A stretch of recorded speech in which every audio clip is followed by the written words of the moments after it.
Born in high city, a day in the life.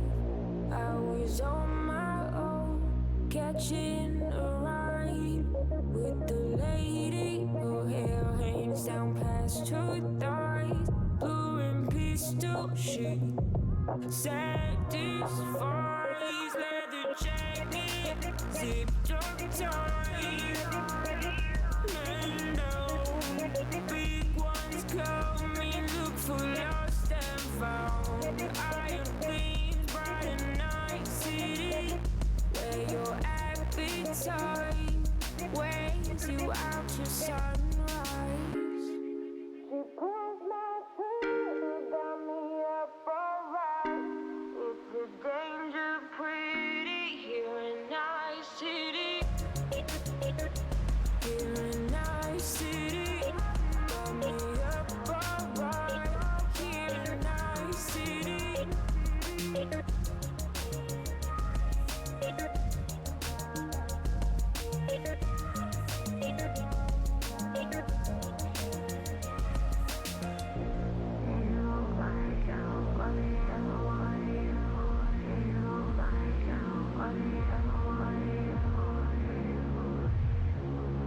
The way you chase and tease me, get me up so high.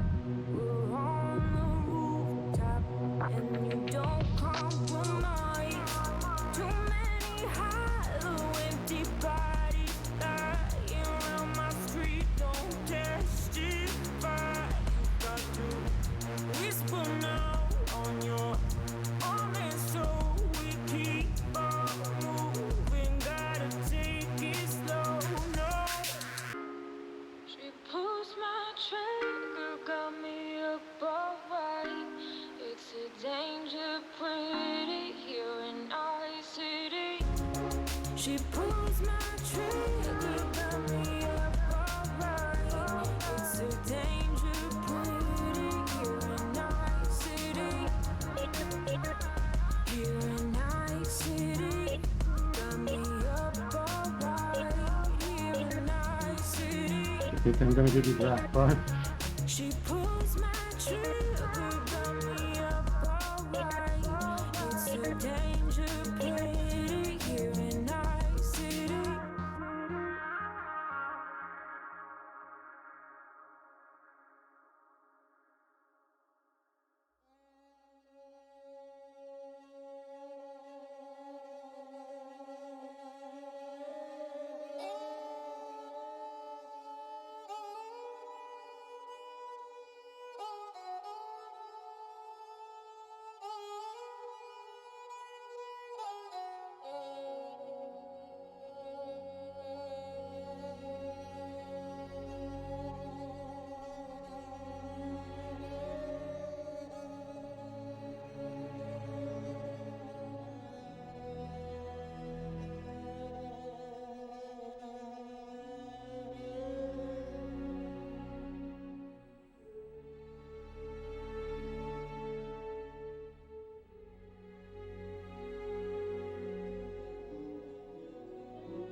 Yeah, I gotcha.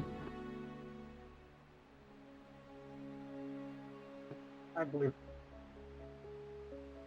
Correct. Driver's meeting is during warm-up. The track will be open during warm-up, but you will have to be in the Discord server and in the series voice channel for the meeting.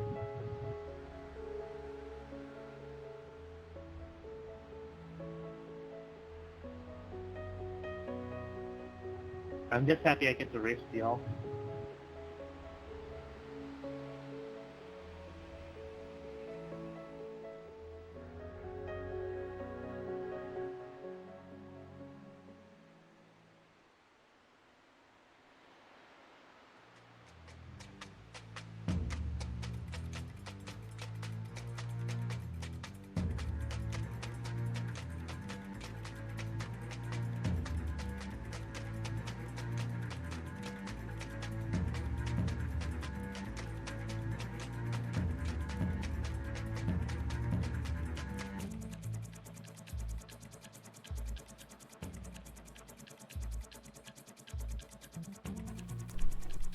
Hello everybody and welcome to Joliet, Illinois. You can see a sprawling countryside as we get ready to go racing for the Joliet Challenge 180-mile race for the ABN Champ Car Preseason Challenge. Cars are currently on track as we look at this beautiful D-oval circuit looking down upon the front straightaway. Practice is underway with 15 minutes and change left in the show before we get racing for the first off-season event for the ABN Champ Car Series. Some new faces and old. Carmen Hardy, our usual broadcaster, off tonight and in the race car. So we currently look at Olivia Hayward riding on board with her. I am not alone tonight. In fact, I am joined by none other than the very accomplished Strix9 Pulsatrix. She's joining me in the booth.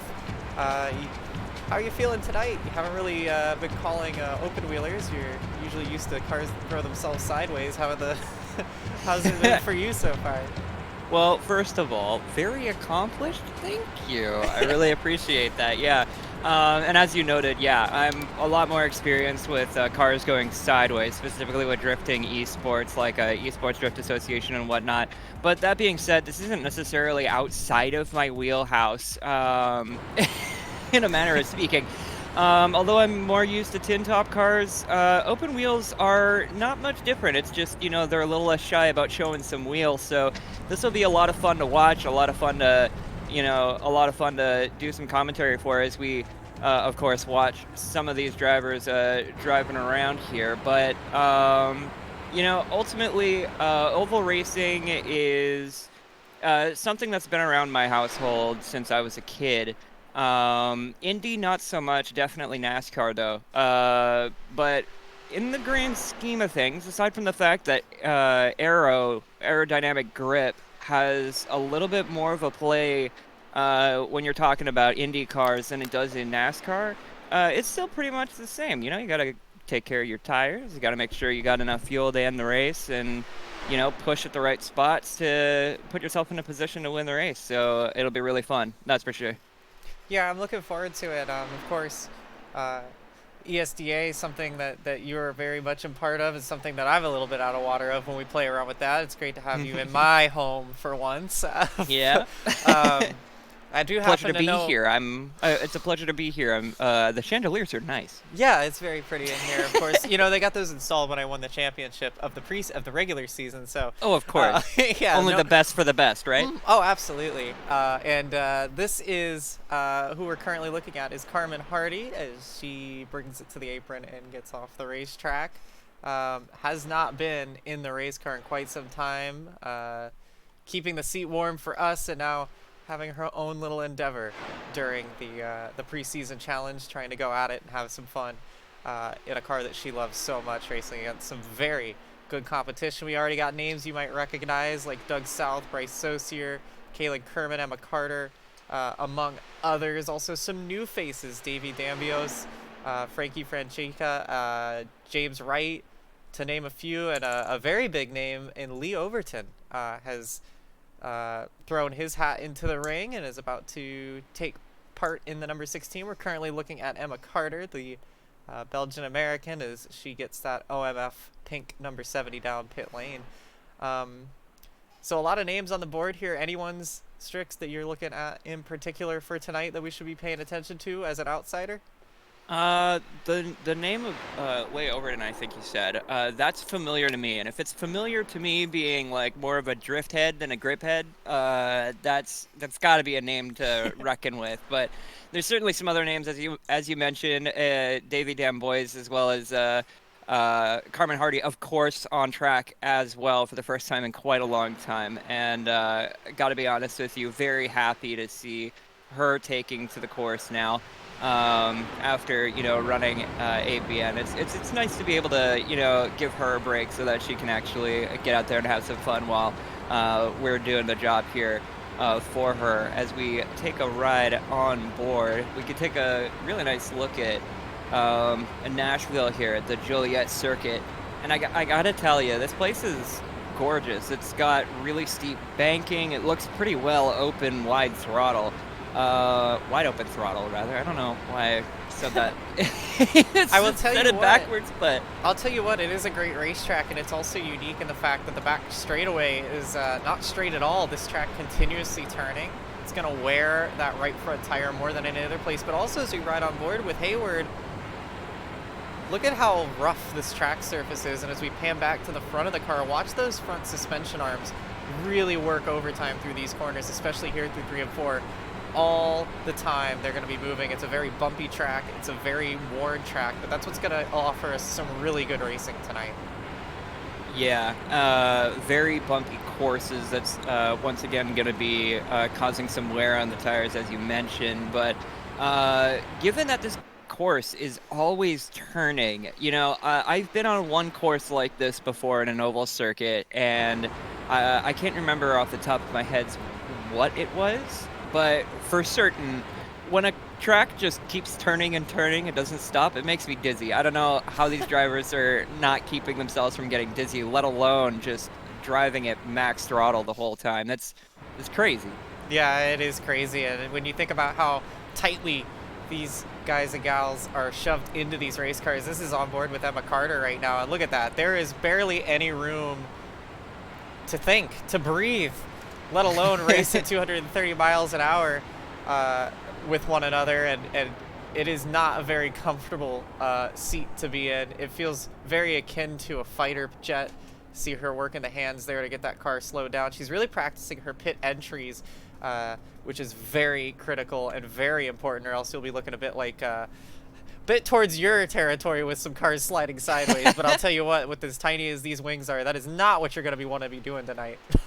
I have a strong sense that I'm going to be calling, give them an ESDA Pro license more than once with how some of these pit lanes are at some of these oval tracks. This one, no exception, as we did see Emma Carter diving in and practicing her spots. As we take a look at some of the drivers running around here, the prismatic livery looking very nice. The red and white car up ahead also looking very pretty. These cars,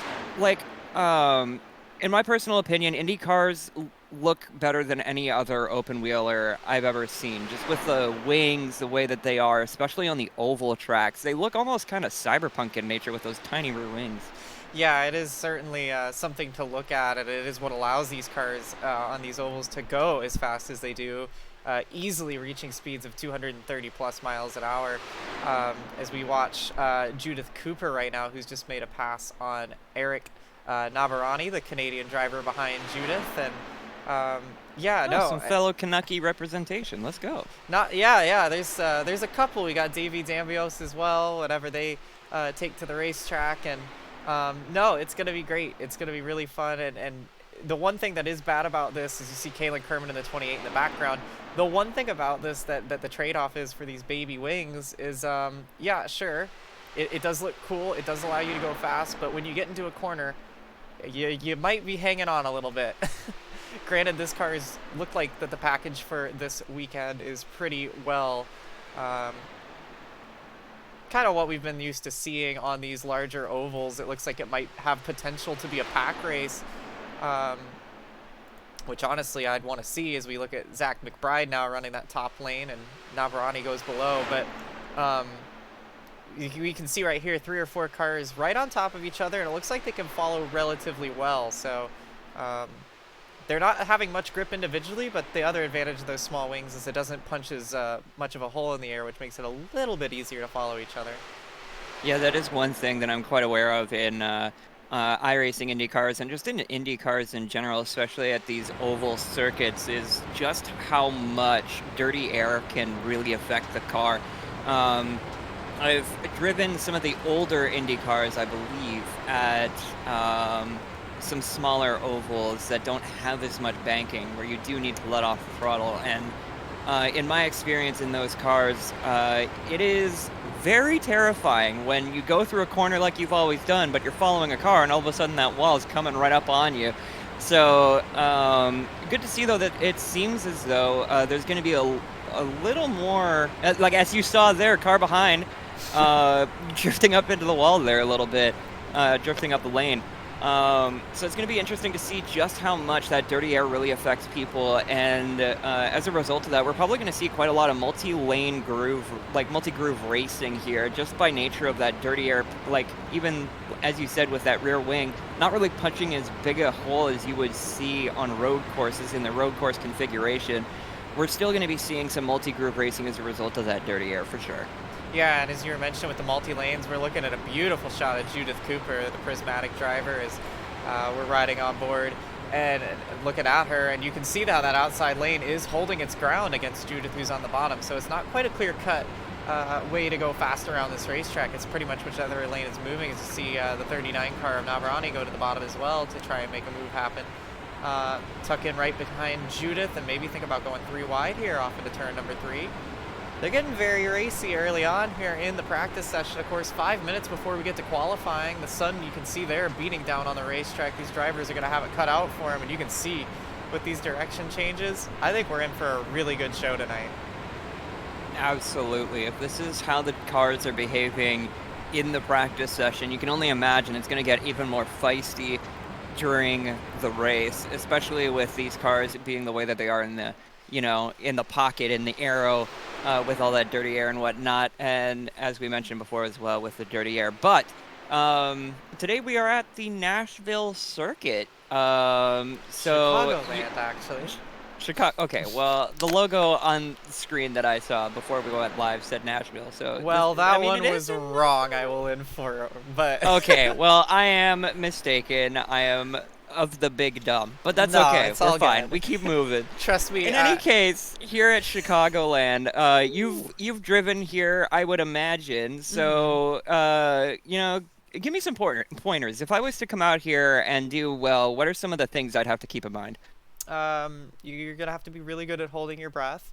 You're gonna have to be ready with the ice bath and the massage as soon as it's over, because your arms are gonna get a workout. Of course, these Indy cars, unique beasts. They do not have power steering, and also in addition to that, we mentioned earlier that the track is very bumpy. So you put those two things together, and you throw these cars on track for 180 miles, and you pretty much have a recipe for some sore arms by the end of the race and some sore wrists. So beyond that, I think it's more about just getting comfortable with your car, knowing where the holes are going to be, and then putting your car in the correct hole to find your way to the front.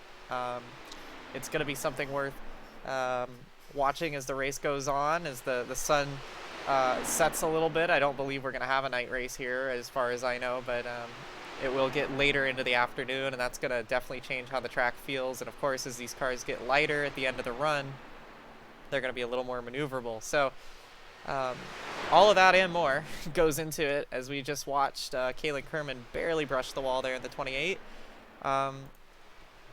Yeah, I'm really excited. I would say the biggest thing to keep in mind is that right front tire wear. That's my pointer. Watch your right front tire. You're turning all the time here. It's going to be something to watch.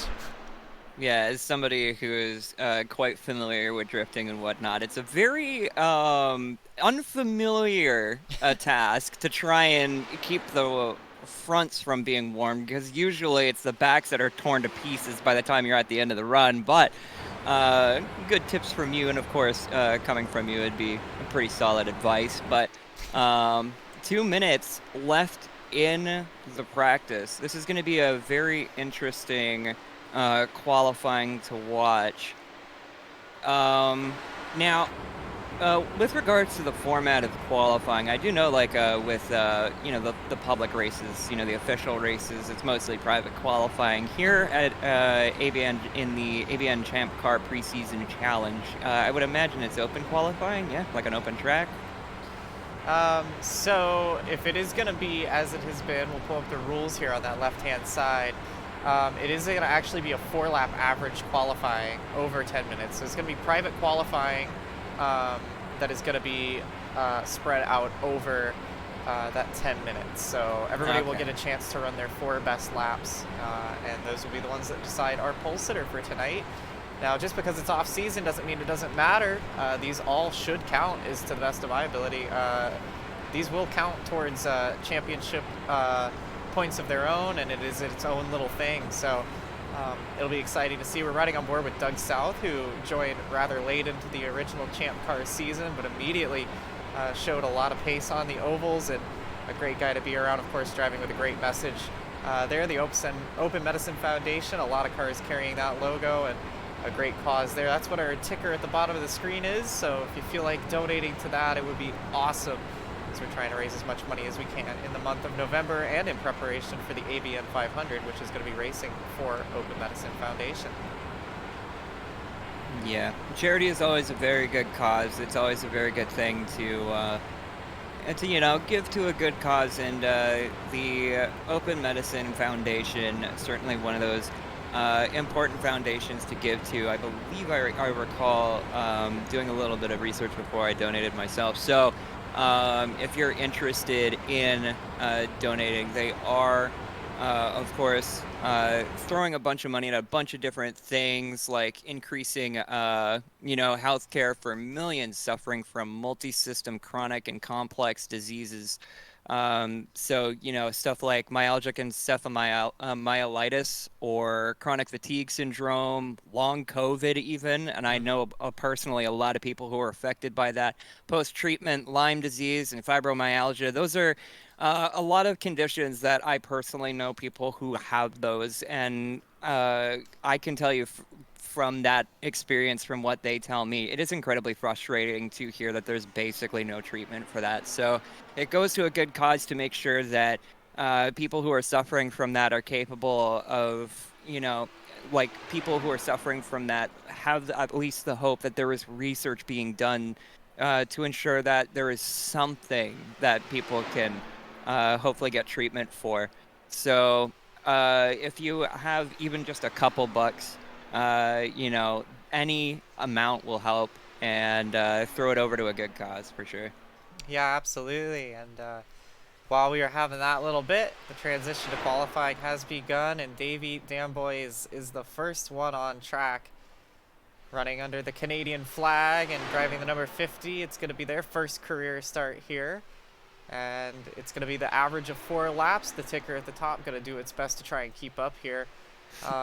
And since it is an average over 4, we'll have to see what happens. Other drivers on track right now: Kaylin Kerman, Lilac Zier, Judith Cooper, Emma Carter, James Wright, DL Lemon, Carmen Hardy, and Eric Nabarani, all on track right now. A few more jumping on in between, but right now we don't have anything on the screen yet to show you because we're waiting to see who goes to the top of the charts. It is over that 4-lap average. Yep. It's going to be a little bit while for the ticker. Unfortunately, we had some technical difficulties before the broadcast and couldn't quite get our tickers working fully functionally, but as you do it live. It is what it is. But I gotta mention, when you went through those names, names like Carmen Hardy, Lilac Zier, Emma Carter, it was hard for me to imagine, even just a couple of years ago, that there would be such a diverse cast of drivers, such a diverse roster of drivers, because I'm fairly used to, the gaming community mostly being, for lack of a better term, a bit of a sausage fest. But, seeing women get their spot here in sim racing is it's just really pleasant to see because, man, like, hey, nothing wrong with guys, all right? Guys are great. I used to be one. It's whatever. But here's like you just love to have, a bunch of different people from different backgrounds to root for, and every once in a while it's nice to have a woman in there so you can be like, "Hey, that's me." But Absolutely, and I wanna yeah. point out as you say that, um, Carmen Hardy has taken to the top of the leaderboard with Judith Cooper Sheesh. behind. Now the ticker is a little touch and go right now, so I am gonna pull up the regular iRacing side monitor. You can see Carmen has been talking for months about getting back into the race car. She loves the IR18. It's one of her favorites. She loves this racetrack. She loves this type of racing. First time in the car in a very long time for an official event. The whole reason why we're here getting paid tonight, actually. Yep. And she immediately puts it top of charts, at least for a little while. And whether it's for the rest of the session or just a few minutes, that's got to feel good for her. Absolutely. Carmen Hardy works really hard to give ABN, not only a place in sim racing and sim racing esports and whatnot, but also to give a place for, like I mentioned before, a diverse roster of drivers to have to have somewhere to race and have fun being competitive and stuff like that. So to see Carmen on the top of the charts here, at least at the moment, I imagine that's, hard work well paid off for Carmen. So good to see her up on top as we do see, probably ticking through, see some other drivers whipping through their final qualifying. Yeah, and Olivia Hayward has just gone second fastest on her lap. So I will correct myself. I don't think it is. Frankie Francica has just gone to the front of the leaderboards and has jumped Carmen, but I don't think it is a 4-lap average, so I do apologize for that. I think you just get the 4 qualifying laps because we're seeing some people putting some down. So that's helpful in general because even if you make a mistake, you can get back up there. But the top 9 all separated by less than a tenth of a second right now as we try to find someone to go on board with here. Looking at Hayward. That is a very narrow gap. Like, I do understand that Indy cars, when they're driving all alone, they're going to perform pretty well the same, but those micro adjustments that you make along the track, the little bumps, shifting the wheel under your hands, how you manage those and how you keep the car straight and narrow through the course is very important, and you can see that in just how little a gap there is. As you mentioned, between the 1st and 9th positions so far, less than a tenth. Yeah, that is tremendously close. A quarter of a second separates the entire field that has qualified so far. Last car on track is Jason Simarusti, currently working lap number 3 in their run. One of the many rookies making their ABN debut tonight in the number 9, currently 13th, beating Kaylin Kerman, but just about faster than James Wright. So, yeah. Right now it's Francica, Hardy, Hayward, Cooper, South, Lemon, and Overton, and then Nabarani, Zier, and Damboys. So that is the top 10. Carter Wright, Sibarusti could only muster a 13th. Kaylin Kerman 14th. Bryce Saucier, Zach McBride, and Don Reedy have yet to qualify. Leah Overton, interestingly, and DL Lemon both have 2 laps left if they would want to go. Everybody else has turned their 4 laps, so we'll see if Leah or DL try to go out and improve that lap time. But right now it's the 97 and 96 atop the leaderboard. Do you think there is a potential that it might actually play out as a strategy to go out, take your first 2 laps, go back into the pits, and then go back out on fresher tires? Is that going to offer much of an advantage? Or you could even take less fuel, too. Well, it really depends because it would matter if you pit for tires or not. I don't know if anybody was really thinking about that at the time, but I like the idea. I like the strategy. I sure hope somebody tries it. But we'll have to wait and see as time ticks away, and we'll soon have an answer as to who our pole sitter is as time will continue to tick. We'll try to get that up for you in just a moment. And by the way, thank you to everybody who's currently watching at ABN. My name is Strix Pulsatrix here with Christina Ryan, basically sim racing royalty, if you didn't know. I wouldn't go that far. Oh, I would. I absolutely would. But in any case, glad to have you all here. We're going to be watching the ABN Champ Car Preseason Challenge as the end of qualifying ticks down. This one's going to be a very fun race here. A bit of a smaller field than you would normally see in maybe an official series.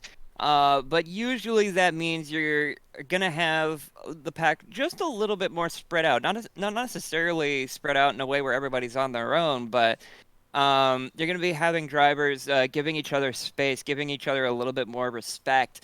So hopefully we'll see mostly green laps here, but as we've seen with this track being as bumpy as it is, yellow flags are always a potential. Yeah, without a doubt, and it is going to be something that we're going to have to keep an eye on. But the nice thing, yellow flags are a potential, but with a smaller field, theoretically, they should have less of a chance of getting into incidents. But this track is fast. It is looking like it's going to be roundabout a pack race. It is going to be tight to watch, and it is going to probably throw some wild cards at us. The Joliet Challenge 180, the opening round of a 10-race off-season championship for the ABN Champ Car Preseason Challenge, the first of its kind. It's coming your way in about 30 seconds' time. Frankie Chenchicha is the pole sitter alongside Carmen Hardy, who has jumped from the booth to the race car and hasn't missed a beat. Then it's two prismatic drivers and Olivia Hayward and Judith Cooper. Brilliant effort by Cooper to get that car in fourth place right now, and a great effort by Hayward. Three different nations on the first three positions. Doug South as well in fifth, always a threat around here. Again, DL Lemon and Lee Overton 6th and 7th. Eric Dabarani 8th. Lilac Zier 9th. Davey Dambios in 10th. Emma Carter 11th. James Wright 12th. And they'll cycle through now. So it is the 10-minute warm-up. So that'll give these drivers some time to do their last little bit of adjustments. Last time for us to kind of get our thoughts on the table before the race. You can see the grandstand starting to fill more and more. And yeah, wonder who the first one on track is going to be for the warm-up. But I believe, if I'm not mistaken, that they may be having the drivers meeting right about now. Yeah, probably. And I mean, yes, they are. most of these leagues will usually have like a drivers meeting at least somewhere like before or between qualifying and the race. They absolutely do. And Strix, I'm not sure if you know this, but we do get to take a peek behind the curtain and listen in on this. So we're gonna go ahead. I'm gonna go ahead and jump in there. We'll be back in a moment. Once you pass that blue cone, it's open air. Okay, I thought so.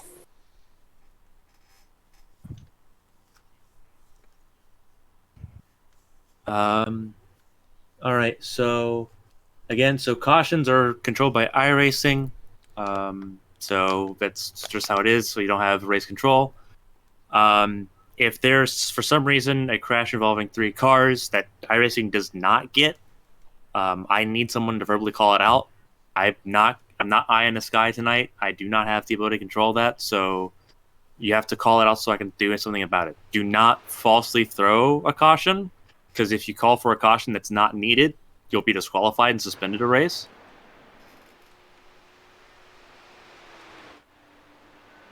Trying to figure out. Yeah, again, race 1 of 10. Winner of this season, the person with the most points this season. There is money on the line for those that do score the most points, so there is a mini championship going on. Trying to think. If there's anything else we haven't already gone over, feel free to ask. I think you're good. Cool. I did just have a question since this is Lee. As I'm not in the championship, I just don't want to affect any anyone early, is it possible to get an EOL? Or otherwise, I'll just drop to the back from the top. I just don't want to affect championship points being a late entry and everything. I You're good. don't want to be a storyline. No, you're good. Again, like this is the beginning of the season, of this mini season, so like everyone's points are at 0. Part-time drivers, full-time drivers, everyone races the same. ABN policy: we don't give EOLs unless it's for penalties. Okay. Yep. So, but yeah, right now this is race 1 to 10, so everyone's at the same level. So I will let everyone know I'm in the white and red number 16. I will be trying to make my way to the back. Again, I just don't want to be a storyline. I'm a late entry, and I still kind of have a separated left shoulder, so I'm just going to do my best to try to just turn some laps with y'all. Yeah. So if you see me, like if you're just give me a shout if I'm slowing you down or something. I'm not here to block or do anything dumb. Just here to have some fun with y'all. That actually brings up a good question. So blocking, you can make a proactive block as long as you're the one moving first. You cannot make reactive blocks at all. If you make reactive blocks and it's called out, you'll get a warning. Anything beyond that first warning is a 10-second penalty. So if you're swerving back and forth, reacting to where people are at, that's 10 seconds per move. So don't do it. So if I like swerve all the way down the backstretch, if you're swerving down the backstretch, if you're swerving down the backstretch, as long as you're breaking the draft and you're the one moving first, you're fine. I'm not talking about snaking. I'm talking about just making a joke. Sorry. Oh, no, that's fine. Let's see. What else am I missing here? Already covered white line rule, blocking, restarts. Restarts, just as a rule of thumb, don't go until the car in front of you goes. The restart zone, everyone tries to guess when the driver's going in front. Just wait until the car in front of you goes. Don't cause stack ups. That one is aimed at Kalen. Were restarts after the initial start? Did we Restart go over zone. that? Yeah, restart zone. Okay. So other than the first, the flagman starts the race, then restart zone from there. Yep, exactly. Perfect. We have about 5 minutes left in warm up. If I wreck out early, I have no problem running admin from up top to help you guys out, just to let y'all know.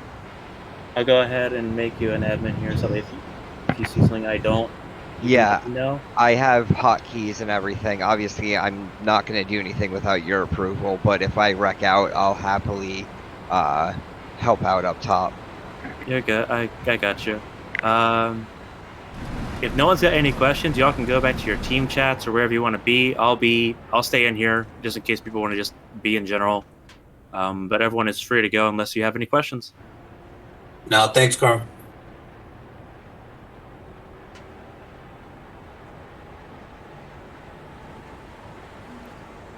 Well then, busy in the ABN hauler.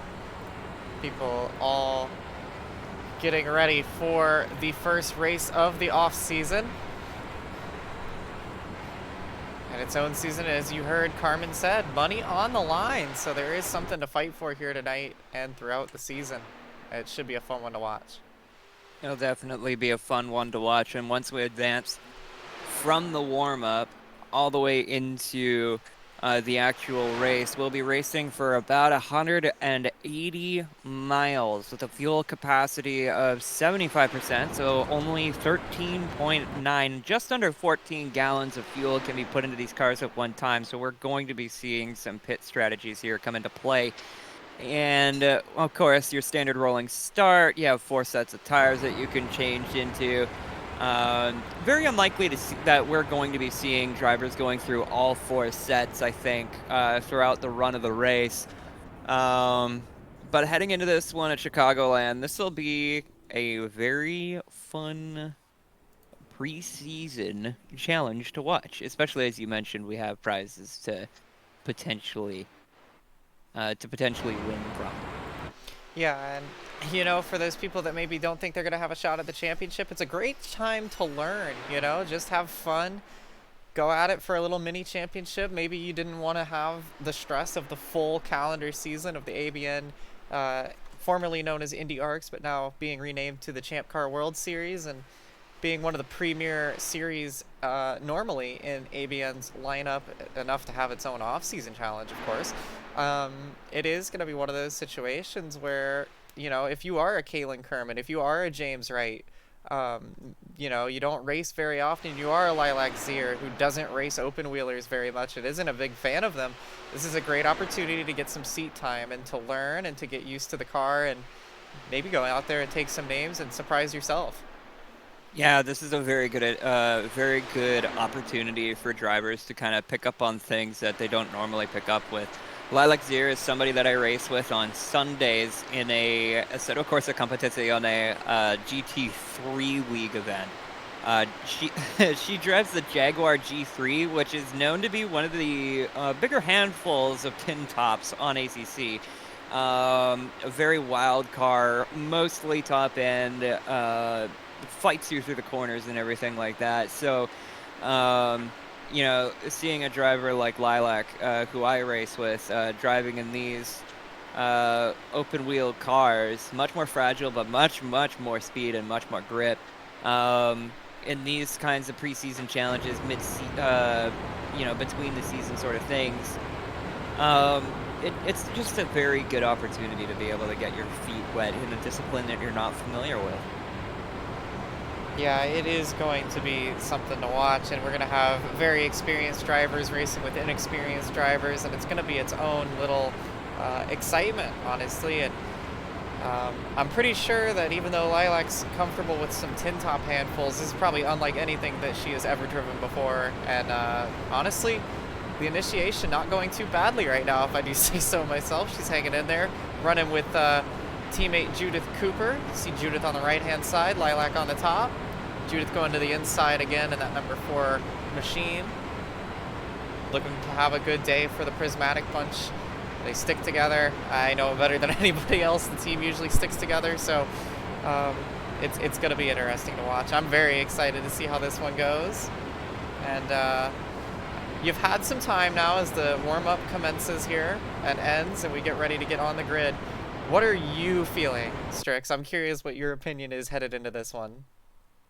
I'm honestly really excited to watch the Indy cars go around in circles because, like I mentioned, I'm not unfamiliar with oval racing, but in terms of the package that as they are now, you know, I'll be learning a few things. I'll be getting a few pointers here. You know, how to keep a car from going sideways because that's kind of my thing that I do intentionally. But you know, like I mentioned, seeing drivers like Lilac Zier, like Emma Carter, like Davey Dambois, getting into these open wheelers and whatnot, and taking an opportunity to really gather some seat time in these cars, in these sorts of tracks. I got to tell you, I've got my eyes open. I'm excited to learn. I'm excited to watch what they do and kind of like take notes, take some names, and then just, you know, figure out my own way into open wheelers maybe. Yeah, it's gonna be a fun one to watch, and I gotta ask if you've been in some situations, you've done more than just the art form of racing. You've done a lot of or of drifting. You've done a lot of racing on your own. How does it feel? I mean, I know we both know it very well, but explain to those that are watching how it feels to be sitting on a grid like this and knowing that it's the start of a new season. Anything could happen, but anything could go wrong too. Oh man, I have been in that situation multiple times, and I gotta tell you, the rush of adrenaline that you get, that nervousness, that anxiousness just to get things started and rolling is immense at times. Part of me thinks I should probably learn to control that because I don't know if, you know, like having your feet shaking on the pedals is a good idea. But in any case, it's a rush to, you know, sit on the grid first race of the season and be like, all right, I'm gonna go out there and no matter what happens, I'm gonna have fun, you know. So it's gonna be an exciting time for the drivers for sure. Just sitting here on the pace lap. Yeah, and we can see them all gridding up here. It's going to be Frankie Franchicha and Carmen Hardy on the front row. Who would have predicted that as your front row to start off this off season? It is going to be an exciting one. 17 cars on the entry list. 16 of them took to the grid. We're about to get ready to go racing. That pace car going to take the hard left turn, and we're about to light the foothills of Illinois aflame. There will be noise complaints. And no, we don't care. Green flag is out, and we're off and away to start the ABN Champ Car preseason challenge.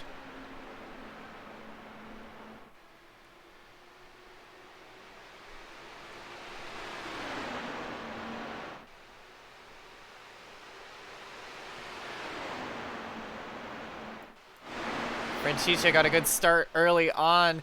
Hayward moves up a couple spots already up into second. You see Carmen Hardy just behind her. Doug South also up a position. Judith Cooper drops back 1. And at the end of the first lap, Franchicha leads for Spain. And now here comes Carmen Hardy to the front on the outside, trying to make that lane work. Got back around Hayward and is now looking to take the lead on that outside lane. Hayward up there as well with her. Yeah, we've been seeing, as we mentioned in the qualifying, in practice, that dirty air is going to be a significant factor. But here, we're seeing the pack actually relatively close together, seeing a little bit of multi-groove racing as they go side by side into turn 1. As we ride along board here, we see Carmen Hardy on the outside now, dipping down into the inside line. Going to be looking to get a little bit of a slipstream. Going to be poking towards the outside. Maybe look for the momentum on the outside of the corner. Ooh, going. I think Franchicha clipped the apron a little bit. Hardy did a good job to move up the racetrack, giving room. This is going to allow Hayward to maybe have a go at it, but you heard right there, she cracked the throttle a little too early for her taking. It's 120 laps, and if this is par for the course, it's going to be a very busy day. And we got one car in the wall in the background there. Are they going to keep it up there in the fence? They will, so we will stay green. And it looked like that was Davy Damboys. Unfortunate to see and we've been seeing like the suspension bumping around a lot on these cars, so perhaps something happened with that didn't agree with between the car, the rubber, and the road. And what's happened here, because it looks like now the battle for the lead has fallen into the battle for second. Doug South, seemingly out of nowhere, has brought Emma Carter with him, and now they're going to be on the back bumper of Carmen Hardy, who lost a little bit of ground there to the leader, Franchicha, but they're starting to get back into the rhythm here. So lots of things happening early on here, but the first real thing of note today was Davy Damboys smacking the wall very slightly. I didn't know if there'd be too much damage on it, but it looks like that they're going to bring it down pit lane, and the number 50 is going to have to get an early pit stop. And there are no faster pairs this season either, getting in preparation for the full season next year. So that might very well be the end of Davy's night. Yeah, you really hate to see something like that happening so early, dropping 6 positions all the way down to the back. Something you really don't want to see, but unfortunately, in the nature of motorsport, anything can happen. As we take a look on board with Frankie Franchicha, as we go on board, looking behind at Carmen Hardy in second place, just under a 10th behind. You can see only a car length separating the two cars. We see Carmen just going a little bit higher, a little bit lower, trying to see where that pocket is, trying to get into that dirty air, getting a bit of a run, but it's going to stay behind. And it seems as though for now we're going to stay mostly single file. Yeah, this is insane, because you know why they're staying single file is because they can't afford to crash these cars. But let's ride on board now with somebody who's in the thick of it. Nabarani, look at how close. Oh. Look at that steering lock. Nabarani really struggling with understeer right now. That is not going to help as the tire wears on. Look, you can already see, as we get their ticker up here, you can already see some graining on that right front tire. Nabarani has not been kind to the Firestones early on here, but look at this crossover. Oh, gets off of the back of the number 10 and saves it. Keeps it going, but that is exactly why. We have seen that kind of thing before. Not necessarily. Hit his teammate and mentor, too, by the way, because that was James Wright that he ran into. But yeah, no, you're exactly right. Yeah, we've seen that kind of thing in open wheel before. Specifically at Coda, we saw a car go nose up like that, and somehow able to maintain control with the car, keep it straight without spinning. That is remarkable car control and situational awareness. Unfortunate that that kind of thing happens, but once again, when you're driving at such insane speeds, any small movement can really amplify as you're going down the backstretch. As we take a look, once again, as I mentioned earlier, single file mostly. Oh, the arrow push. Yeah, James Wright struggling just as much as his teammate is there with that, and I think that's why they kept falling a bit off the pack. You're gonna have to lift to preserve those Firestones. It's an abrasive track surface. You can see everybody trying to run different lanes, and Wright goes up the hill and nearly into the wall, and that is, you know what this is, Strix, you know it, I'm sure. This is because they were cranking that wheel so hard early on. They're running out of rubber. The Firestones, 13 laps in, already started to give up in that dirty air, and that is not going to set the tone very well as James Wright falls back to 14th. Also, quick update on Davey Dambios. Still on track for a moment now. 5 laps still in the pit lane, actually, but has not retired the car as of yet. And it looks like no... It is now been retired, so the number 50 is going to be the first retirement. Bryce Saucier did not take the grid tonight and is technically going to be scored below Davey, but Davey's night ends after 5 laps, unfortunately. Yeah, very unfortunate to see as we take a look behind Frankie Franchica, currently in first position in the 97 car. Yeah, has been leading every lap so far tonight. We're 14 laps in.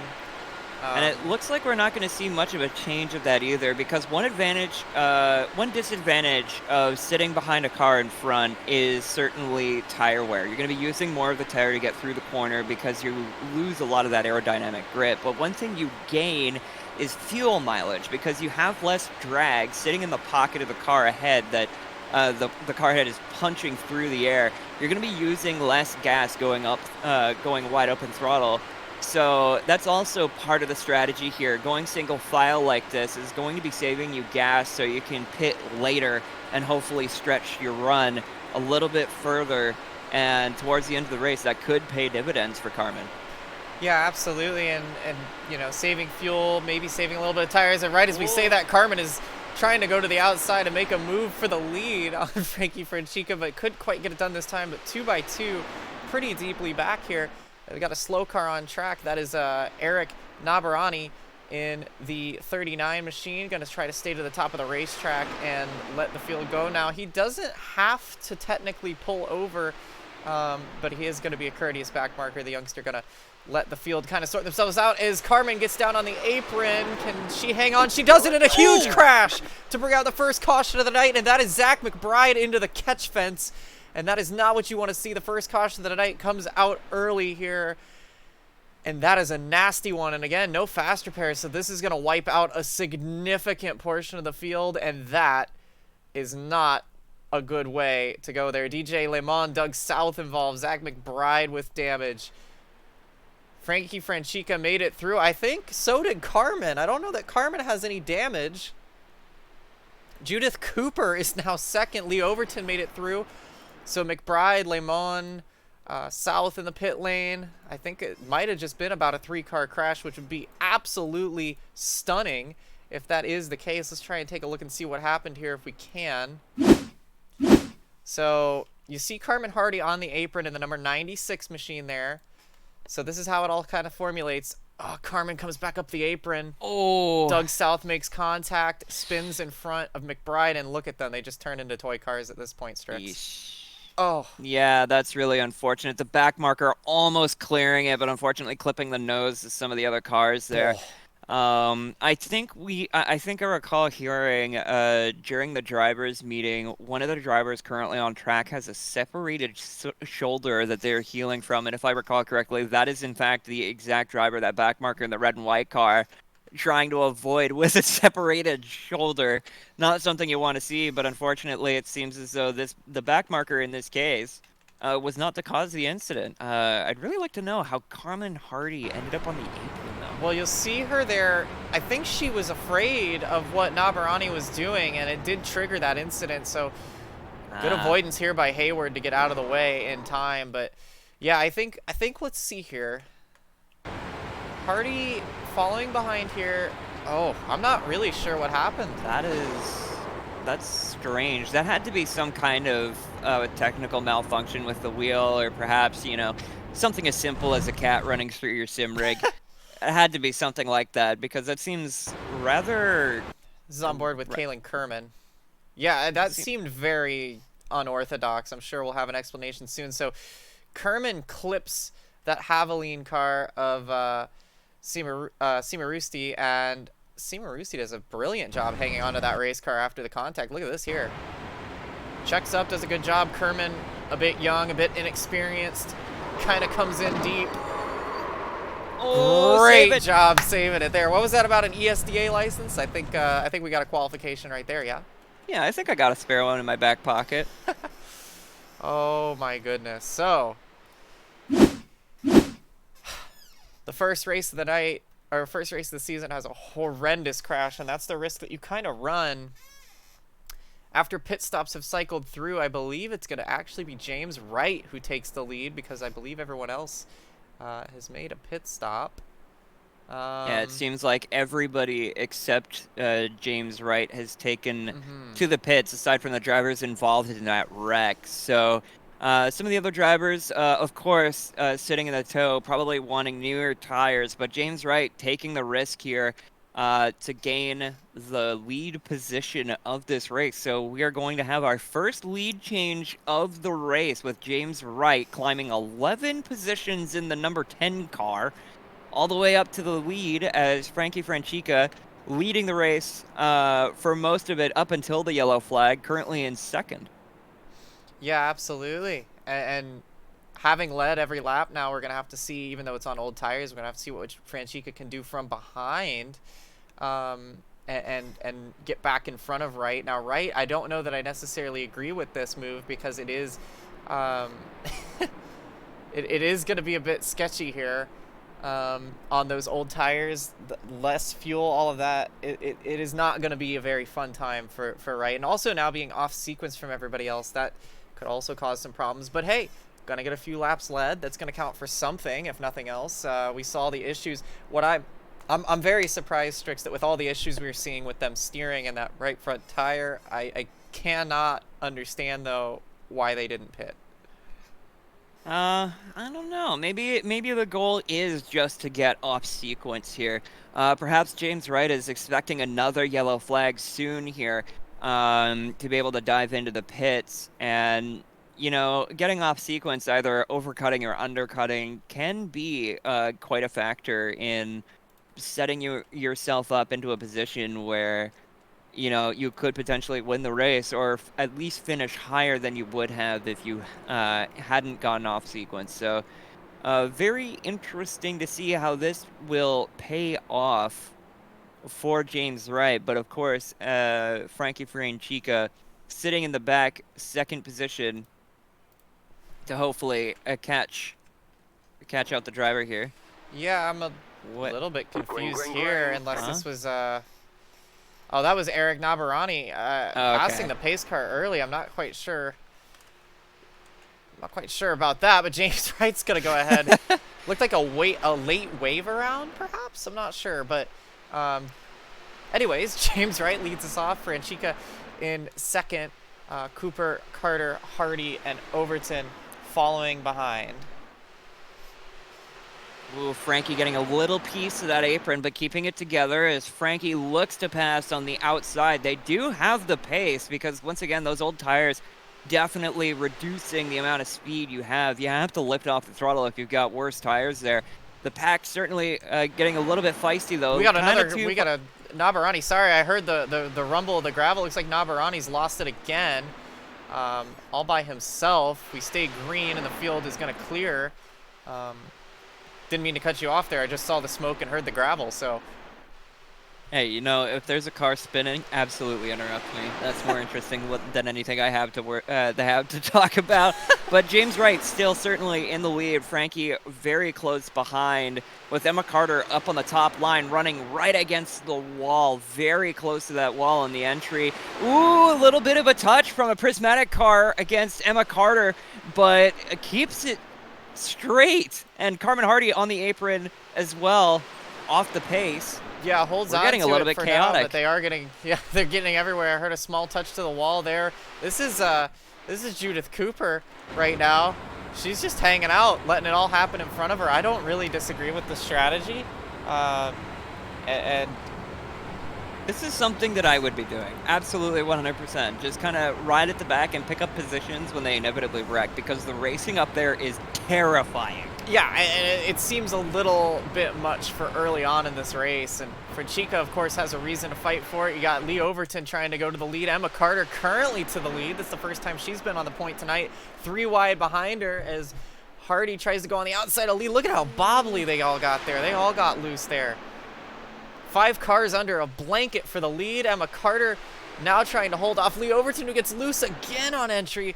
You got to wonder, is he playing with the weight jacker? Is it getting the car loose? Here comes Carmen back up through the middle now. It's 3 wide for the lead into turn number 3.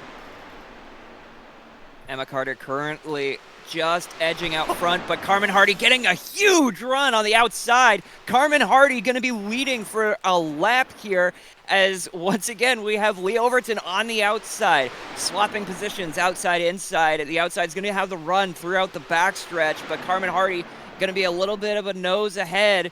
Lee Overton seeming to get the edge, like I mentioned, on the backstretch, but coming into turn 3, coming through into turn 4. Carmen just ahead, but Lee Overton trying to get the run, and ooh, Nearly oh, contact. they almost touch. Boy, these are 2 really talented drivers going at it. You've got the girl who has loved this car since the day it was conceived, has driven it more than any other car on the service, going to the front of the field. Every fan got out of their seats and cheered when she took the lead. And now you got Lee Overton, a big name, a very fun character in the paddock, trying to fight with that Agent 8 racing machine to try and get up to the front. Nearly made it happen. And then you've got Emma Carter, I mean, one of the most hot shoe drivers on the grid. She's got so much speed, so much talent. She doesn't even like ovals that much, and yet she always finds herself in the mix. Very strong contender to win the championship outright for Champ Car next year.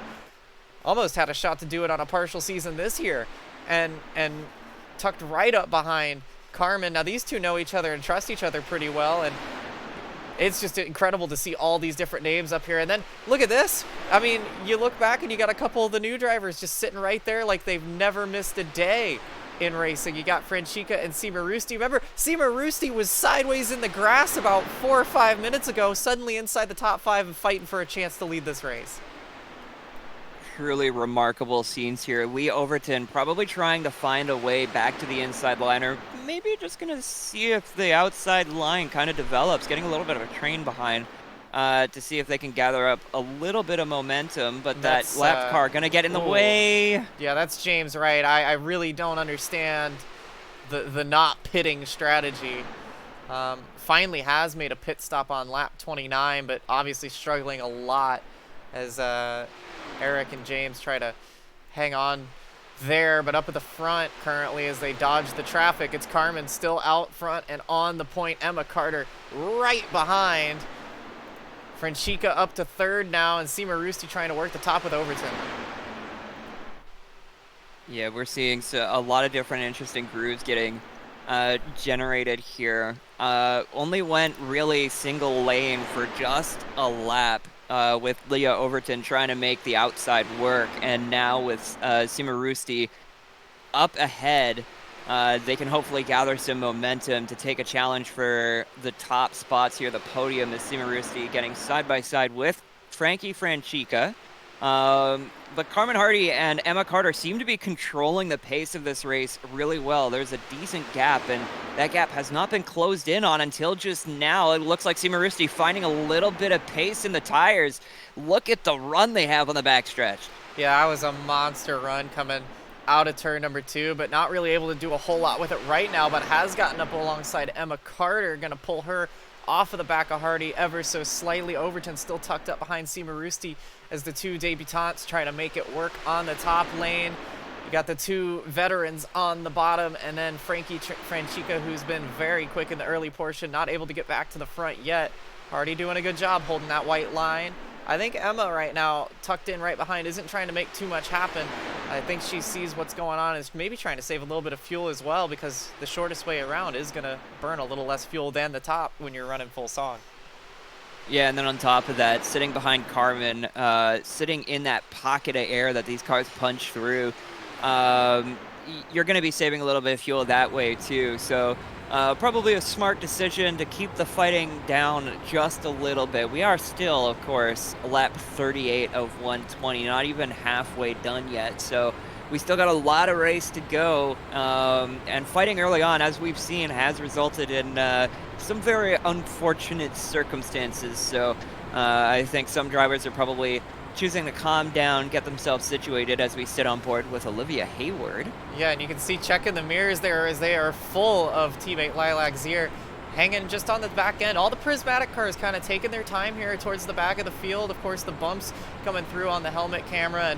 And there you see actually Lee Overton has just pulled to the bottom of the track there, perhaps a small issue, and is now going to go side by side with Hayward. Not sure if there was a particular reason to that, or just decided to jump out of the pack, but Hayward's going to clear. As you can see, the field starting to calm down ever so slightly just in front of them, and the sun's still beating high in the air in turn number 4, and there goes Overton right back into the thick.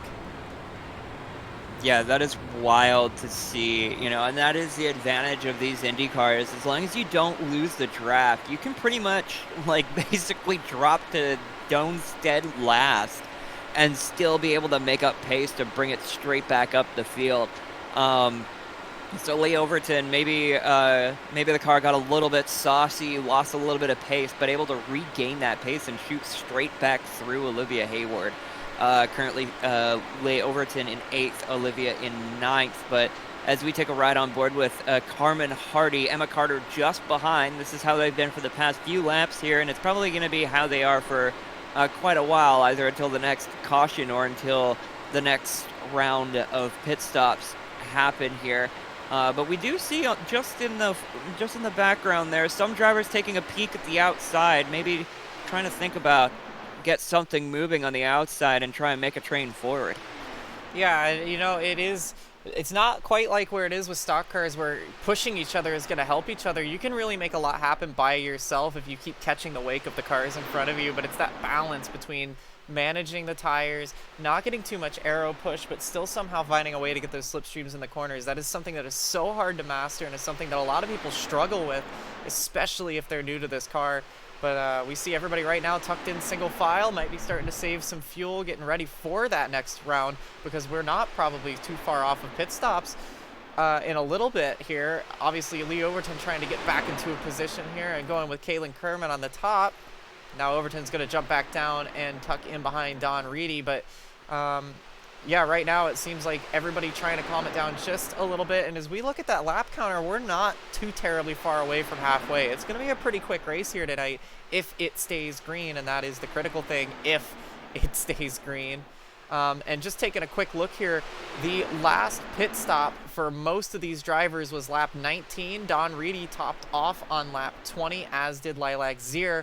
So they have one extra lap in the tank, but yeah, we're getting close to pit stop time here. Yeah, as I mentioned earlier in the broadcast, just under 14 gallons of fuel packed into these cars, 75% of the capacity that these cars are capable of normally carrying. So pit stops are definitely going to be a focus here at this race, especially at a wide open throttle track like this. But looking through the rest of the field here, everybody seems to be very tightly packed together. The top 10, about a second and a half between the number 1 position and the number 10 as we go on board with Lilac Zier. And, you know, from her perspective, I got to tell you, looking at this pack up here, it's almost serene. You know, you're just kind of taking in the view, taking in the sights, taking in the sky as you watched cars go too wide ahead of you. I would think in Lilac's position, I would be feeling pretty comfortable. You know, just kind of watching the race happen in front of you on track. It's probably pretty fun. Yeah, I don't know. I'm sure Lilac would rather be driving a Ford GT right now somewhere in some sports car track, but I don't know. She's doing a nice job so far. She's still on the lead lap. She avoided the early calamity. She's tucked in right behind Hayward still. Starting to Constantine her up a little bit in front. She's still just biding her time, minding her P's and Q's, and is currently cruising in top 10. So it is noting she is the last car on the lead lap right now. She is the last car in this pack. So all the lead lap cars are on your screen right there. So sometimes that's all you got to do. You can definitely survive your way into a top 5, or in some cases, you can survive your way into a podium, as we see Lee Overton going way up the hill there with, I think that was maybe Seema Roosti. So that was getting quite sketchy between those two. I think it might have actually been Kaylin Kerman that was up there with Overton. But as we tick closer to that halfway point, some people trying to take a little calmer approach, get through into the next round of pit stops, and some people trying to still make some moves happen. Overton really going hard on that high line. And something very interesting that I've been noticing Lilac doing, a lot of the drivers ahead of her, because they're too wide, they're kind of staying very low on the bottom of the racetrack. But we saw Lilac Zier enter the corner from the outside and then drop down to the inside, and we saw just how much pace you can gain, just how much gap you can close up just by running the full stretch of the track. So it'll be really interesting to see, you know, given how much pace that Lilac was able to, you know, gather up from going outside to the end.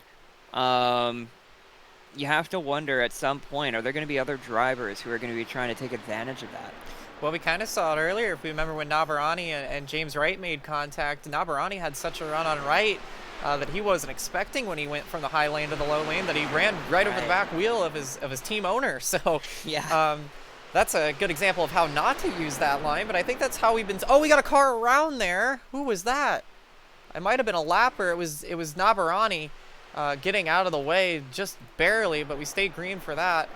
Navarani having a horrible, terrible, not very good, awful, no good night. But I think that's how we saw Hardy and Franchica, and that's how we've been seeing Overton making the most of that outside lane when they were out there. They were using that hill, and you can absolutely use that, Strix. It is very much an opportunity, and it is one that I think we might see come into the checkered flag out of turn 4. Yeah, as we get closer to our halfway point, 55 laps of 120, about 180 miles around Chicagoland Speedway. Currently, our top 5 is Carmen Hardy up front, Emma Carter in the 70 car just behind, Frankie Franchica in 3rd position currently in the 97 car, Lee Overton in the 16 car in 4th, and Don Reedy currently in 5th.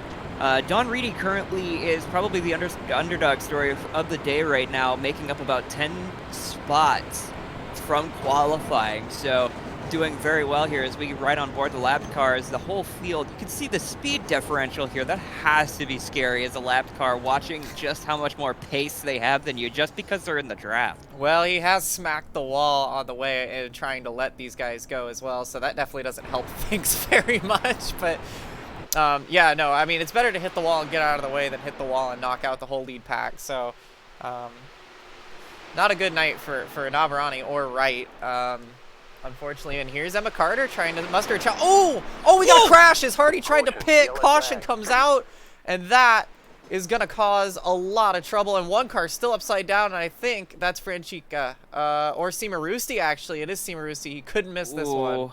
In the Haviline car, you hate to see it. That was a miscommunication on pit entry. Carmen was trying to come down. Now, she is actually going to make it in, but I think she's entered a closed pit lane. That is exactly the kind of issues you can have when you can't communicate or people can't figure it out. I don't know if Hardy actually pit. She might have just rolled straight through. But that is a massive crash for the second time tonight. And that... well, I think that one kind of goes without saying. That was a huge, huge incident. Yeah, we saw a car flipping into the air, almost into the catch fence, that Haviline car of Jason Cimarusti. Very unfortunate scenes, but we'll take a look at through the replay in the slow-mo here. It seems like Frankie Franchica had a bit of a run as Carmen was slowing down. Oh, that is tried so to evade scary. and... Yeah, tried to evade and just ran into the rear wheel of Jason Cimarusta and kicked it up and over. And it's just a Constantina effect. Just one driver, like, once again, as we mentioned, that speed differential gathers up on you real quick, and you got to make some very quick decisions. Look at this prismatic car getting speaking of right quick in the middle. decisions, we saw Judith Cooper, wow, and then missed it again. Wow. We saw Judith Cooper make some incredible moves in Auto Club before her engine let her down on the final restart. Ride on board with this through the helmet cam. You've ever wanted to ride on board with an IndyCar, maybe not anymore after this. Watch this here. And this will show you how fast that Carmen loses speed. Here's Carmen on the apron, slides up, there's the contact, car upside down. Where do you go? You can't go anywhere. And look in the mirror, too, as the cars are flying every which way. Brilliant job by Judith to just use that perfect modulation to get through that deal. You see Don Reedy with damage. So once again here, I think it looked like Carmen was going to have Lee Overton come into the pits with her almost, because you see Overton here come down to the apron as well and slow down. And gosh, it just is so fast. And it's so scary when these cars roll over. Judith Cooper does a good job. I think Olivia Hayward just does what she did last time and slows down. Emma Carter was ahead of this, so she did a nice job getting through. Obviously, you can see here's Lilac Zier. She just pretty much stops and lets it all happen. Carmen in the pit lane, so... That is the thing about Judith Cooper that I do know about her, is that her pace may not be as fast as the other drivers on track, but her mindset when she sees something happen like that is just so calm. Like, she doesn't, like, her hands really don't shake around a lot. You don't see a whole lot of nervousness in the car when she's driving through this wreck as we right on board lost our with... camera, unfortunately, there, and that's going to be, well... It's going to be what it is. So Seema Rooster, you saw that we were right on board as you mentioned that. Yeah, I fully agree that Cooper really on her day is one of the better drivers in any discipline. She's such a good driver on dirt, and you know that on dirt you really are locked into a lot of situations, and when cars are sideways in front of you and sliding every which way, it's really hard to avoid that. So I think that's part of why she's so good at missing these crashes, because again, at Auto Club, she didn't necessarily have the pace, but she is so calm, cool, and collected when things are going crazy in front of her. And as she gets more comfortable with this car, more comfortable with how to avoid these things. Of course, the seas had to part for her, but she did a nice job not to plow in there full speed and to find the hole and take advantage. And it's got her up into second place for the second time tonight. As we see the wave around to James Wright. It's going to be one to go. Lee Overton leads ahead of Cooper and Hayward. Then it's Zier, so it's actually Prismatic 2, 3, 4 after that, followed by Emma Carter and Carmen Hardy. Carter had an issue in the pit lane, I presume, and there's Navarani behind. So because, again, no quick repairs, we're down to 11 cars left in this race, just around the halfway point. Yeah, a bit of a small field at this point, but that is kind of the nature in some of these races, especially on big ovals with fast cars like this. Things can go wrong very, very quickly. But as we take a look at Eric Nabarani. It's saying that Nabarani crashed, but I'm not quite sure what that's... Oh, look at this. This is all kinds of... Huh. I don't know what's going on there. Try and get back to our live pictures here as we are about to go green again. Overton, Cooper, Hayward, Zier, and Carter, the top 5 at the moment.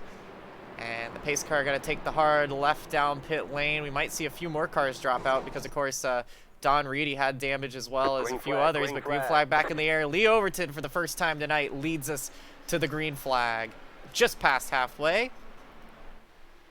And off into turn number 1. And, you know, Strix, I know that you have your own little things going on in the drift world, but we have a little thing on the oval side called Crank It Up. What do you say we both take a break, let our voices rest, and listen to these cars go full song?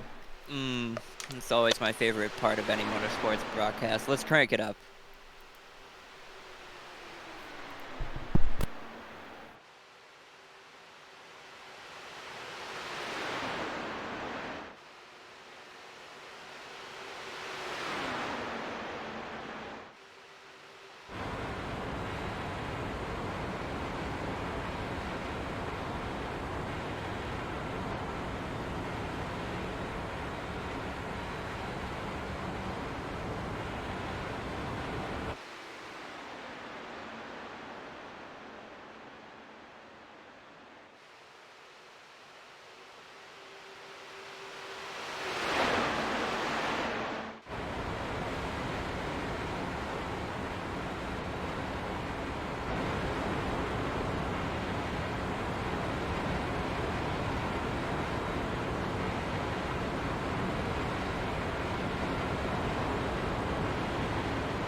So, a brilliant move early on in that sequence by Emma Carter to take the lead from Lee Overton, but short-lived because now Carmen Hardy has retaken the lead as we ride on board with Lee Overton's helmet camera. Strix, you can see how insane it has been thus far from the driver's eye view, but one thing remains true no matter what happens, these cars sound amazing. Oh, 100%. Absolutely. IndyCars, I've known one thing about them is that every time I watch a broadcast, they always sound so incredible. These engines and these cars, just so beautiful. But as we take a look at the scenes on track here, as you mentioned, Lee Overton currently in third, replaced by Carmen Hardy and Emma Carter once again in the 1-2 position. A bunch of prismatic cars also running into contention here as we see Judith Cooper in fourth currently, the same position that Judith had qualified in. So currently kind of pretty much staying where they were in the number 4 car. So fourth in the number 4. Yeah, and you know what? Shout out to her because she's doing a great job. This track is by no means easy.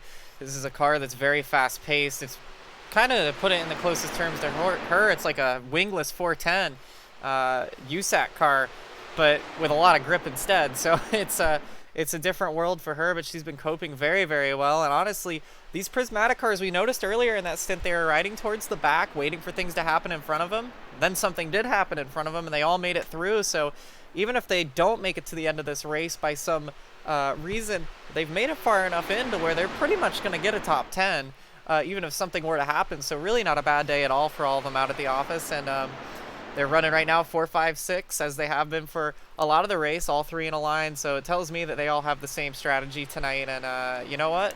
If we get one more wreck here or get towards the end of this thing, they could really put themselves in position to go for it. And we know any of those three could easily put in victory lane tonight. Absolutely. As we continue to watch this tiny pack, there is a potential for this pack to whittle down even further. Lap 75 at 120, still a bit of a way to go. Leah Overton getting a little bit wobbly there up at the front. Perhaps having a little bit more pace than she expected. Emma Carter's rear end on that IndyCar getting a little bit closer than maybe they would have liked. Once again, peeking towards the outside. Yeah, and you know what? We were talking about how badly any of the prismatic drivers want to win. They're going to have to take it away from Emma Carter and Carmen Hardy because I don't think either of them are going to want to go down without a fight. Overton, the dark horse here, we know Overton's very talented, but that car has been all over the track. Not necessarily from left to right, but Lee's been in the front, Lee's been in the back, been in the middle, currently running in third. It's been a wild night for the number 16 car on debut, but looking good in the Agent 8 colors and looking good for a shot at a podium or the win if time continues to favor Overton. But it's not been without a fair share of close calls, as you can see there. Definitely been a bit of a struggle at times, but you don't have to have a good handling race car. You just have to have a winning race car sometimes. Yeah, and I do see in chat Diesel cheering on the Agent Inc. team as well, getting some representation both in the audience and on track as well for Agent Inc. So love to see that, supporting your fellow team, especially when that person on track representing your team happens to also be your boss. So it's funny how that works out, isn't it? Yeah, as we do see the latest lap car, I do believe, would be Eric Navarani in the middle of the pack here. As you see Kaylin Kerman go to the apron back there. Of course, you're not allowed to pass down there, but Kerman, I think, had a handling issue, so she hangs on. She might lose the draft from a result of that, though. But yeah, Navarani in the middle of this pack here, splitting the Priz cars, and they're going to have to be careful because Navarani has not been the most predictable tonight, I think, to put it lightly, and trying to stay up here and fight. Of course, nothing says that he necessarily has to get out of the way at this point, but he is 3 laps and counting down. Kaylin Kerman is about a lap down as well, so it might actually be a bit of a smarter decision to make as lap traffic to just sit in the pack.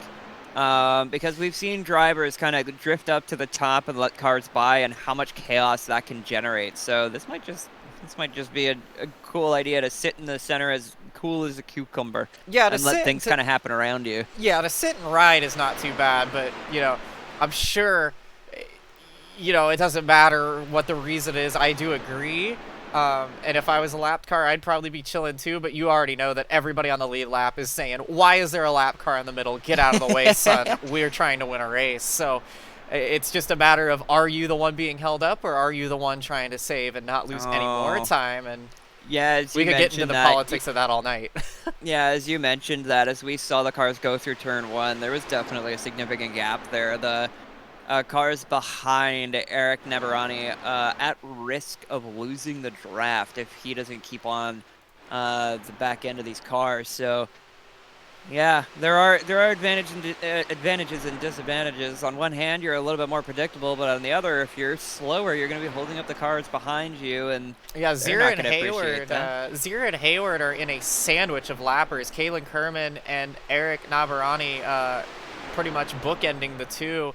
It's Judith Cooper who's clear of the lappers, and you know, I don't have a very strong opinion one way or another, but we do know that Kalen Kerman kind of on a last chance coming into this race from race director Evangeline Porter as to whether or not she's able to continue racing these kinds of cars. And Nabarani hasn't necessarily made any friends himself since arriving on the scene, so I'm sure there's a lot of comments that will be had in either in the press or in the paddock after this one. But you got to give him credit. Kalen Kerman, she's doing a lot better than she did at her race at Kansas, and right now Nabarani had a really rough start, but so far kind of just chilling in the pack and, you know, not being too bad. So just trying to learn at the moment, and I guess that's what it's for, right? We talked about it at the top of the show. Maybe if you're a little inexperienced, this is a perfect place to learn these cars, but you know, everybody right behind Nabarani wants to go win it, right?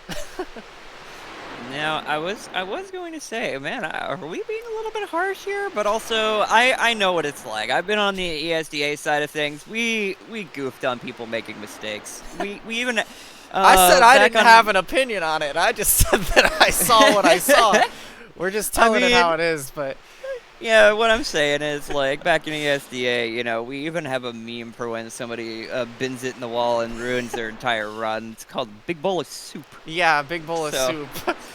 Could very well see that yet for some point scoring tonight. And yeah, I gotta say that Navarani has found the wall. So whether you agree with the whether you agree with the comments or not, well, there is a reason why they're being made. You see Kerman as well touching the wall, and Nabarani losing it all on his own. Good save though. So yeah, where there is a little bit of embarrassment in losing the car like that again tonight, kept it off the wall, kept it in the right direction. So you got to give credit where credit's due.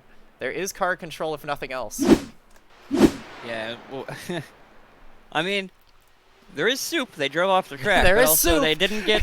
There is no damage. There is soup. There is no damage. Well, so there's tomato damage soup to is the still firmly in the car and not all over the track. Well, there's always a little damage when that happens. One is to the ego and probably some damage to the reputation as well. But what this has allowed is with Kalen Kerman scraping the wall and the issue there with Nabarani going for a slide, it has allowed the top six, the six that are on the lead lap, to rejoin the race, if you will. And you see immediately Zira and Hayward closing back up to their teammate Cooper now that the lappers are out of the way and they can fight it amongst themselves. So we're on for a show now. 6 cars, 30 laps, potentially another round of pit stops to go here, at least one more. I don't imagine anybody can make it to the end from here. But yeah, it's Hardy, Carter, Overton, Cooper, Hayward, and Zier fighting for the lead, and 6 cars on the lead lap. 3 of them are prismatic cars. I don't think the odds are going to be very rewarding if you bet on prismatic tonight, but there's still plenty to go, and we've got some very strong drivers fighting against them tonight. Yeah, we've seen Emma Carter and Carmen Hardy at the front of the pack pretty much the entire race, aside from Frankie Franchica controlling the initial stint of this race, but unfortunately getting caught up in a wreck, now 10 positions down in 11th.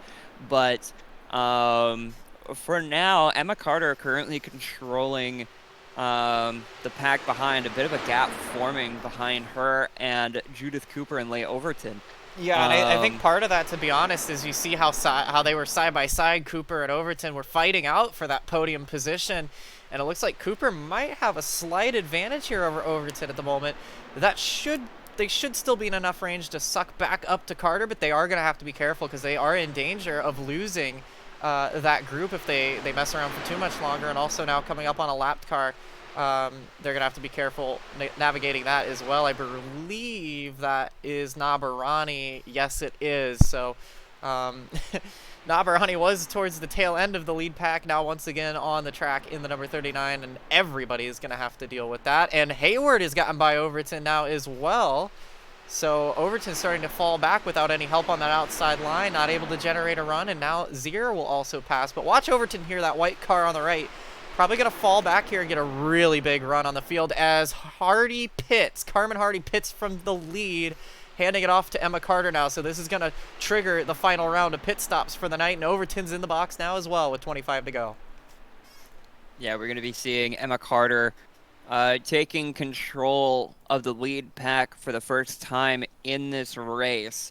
As Carmen Hardy and Lee Overton heading into the pits early, trying to get the undercut on the other drivers. Inevitably, we're going to be seeing these other drivers pour in here. It's just a matter Emma tried to box, when. I think, and I think she came up short. I think Emma tried to box and couldn't make it in time. I heard the tires squealing, and she's lost the lead, so now it's a prismatic 1, 2, 3, but they are going to have to box still, as will Carter, because she missed it that time. Hardy beats Overton pretty handily out of the pit lane. Now, this could separate the pack, and this is critical phase now for the race. Yeah, huge implications now, because Emma now finally getting back into the pits, did locking she him up. speed, I wonder, though? That's a very close call, but she did a good job not to crash the car, but that's going to cost her dearly. It's Carmen Hardy now unlapping herself on Carter. Still going to have to unlap herself once the field cycles through. I imagine the prismatic cars will try to pit together here. So they're trying to navigate around Eric Nabarani. They're going to have to be careful here. It's the Canadian trying to stay out of the way. Emma Carter still in the pit lane. Now let's see how much time that costs, because here comes Carmen. And yeah, look at how much time that cost Emma Carter. I think that may well put Emma out of the contention to win this race. Wasn't it Emma Carter who was practicing The pit her entries, pit entries? yes.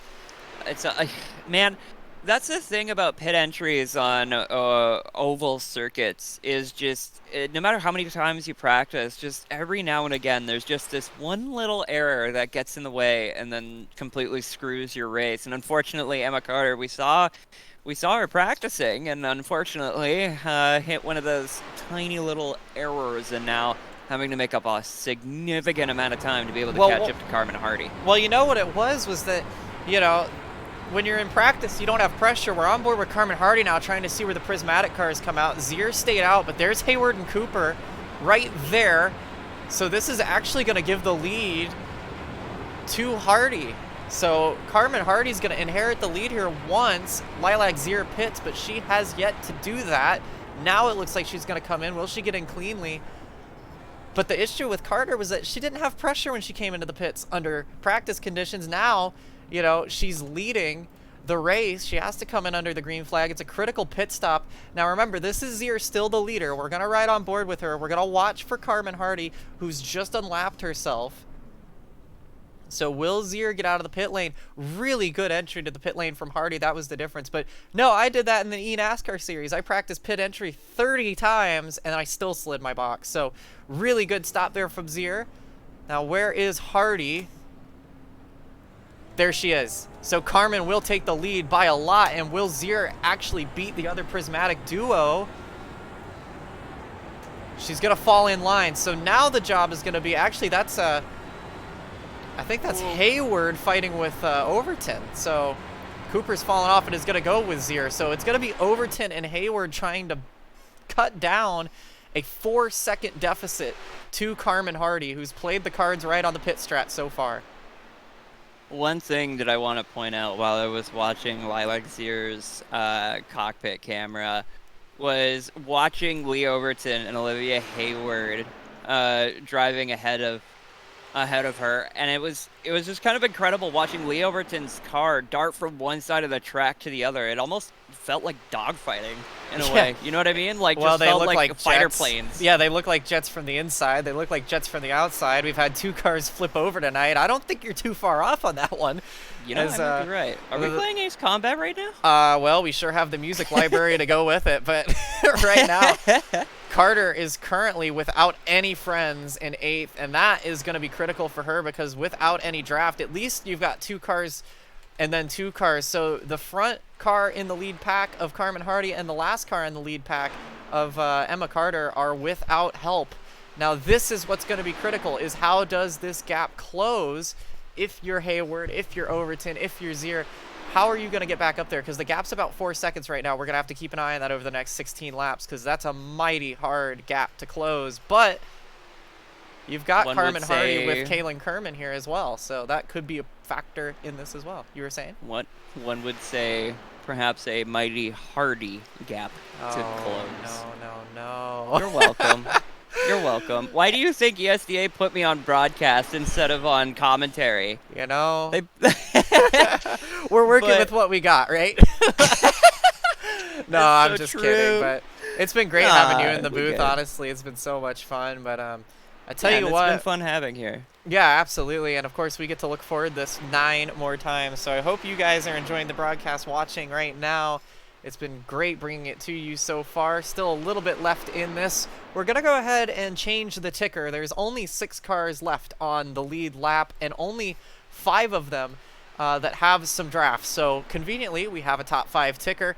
These are your contenders for the win, but the gap is closing a little bit there, you notice, between Hayward and Hardy, trying to work together to get up to Carmen's back bumper. But with 13 laps to go, Strix, I just don't know if they're going to get there in time.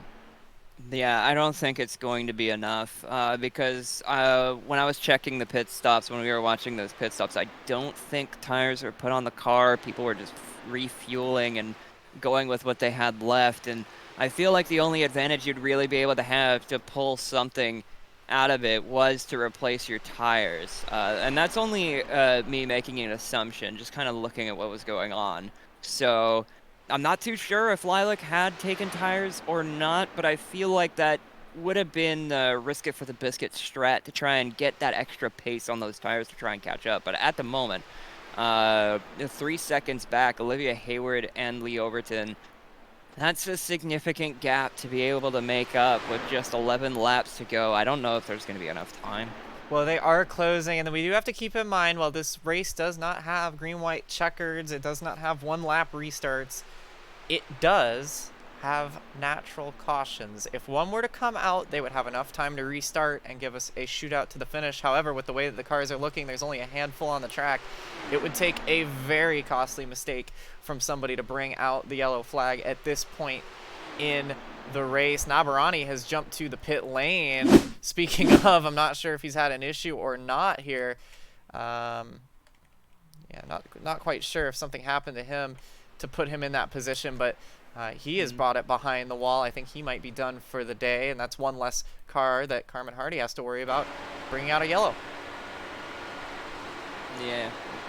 I mean, those kind of things happen, you know, at some point you kind of just like, you know, you're kind of just driving around, but well, we're to a point where 8 laps down, there is no way that Eric would gain any more positions. Says, oh, Overton nearly throws it away into turn number 1, but yeah, Nabarani cannot physically gain any more.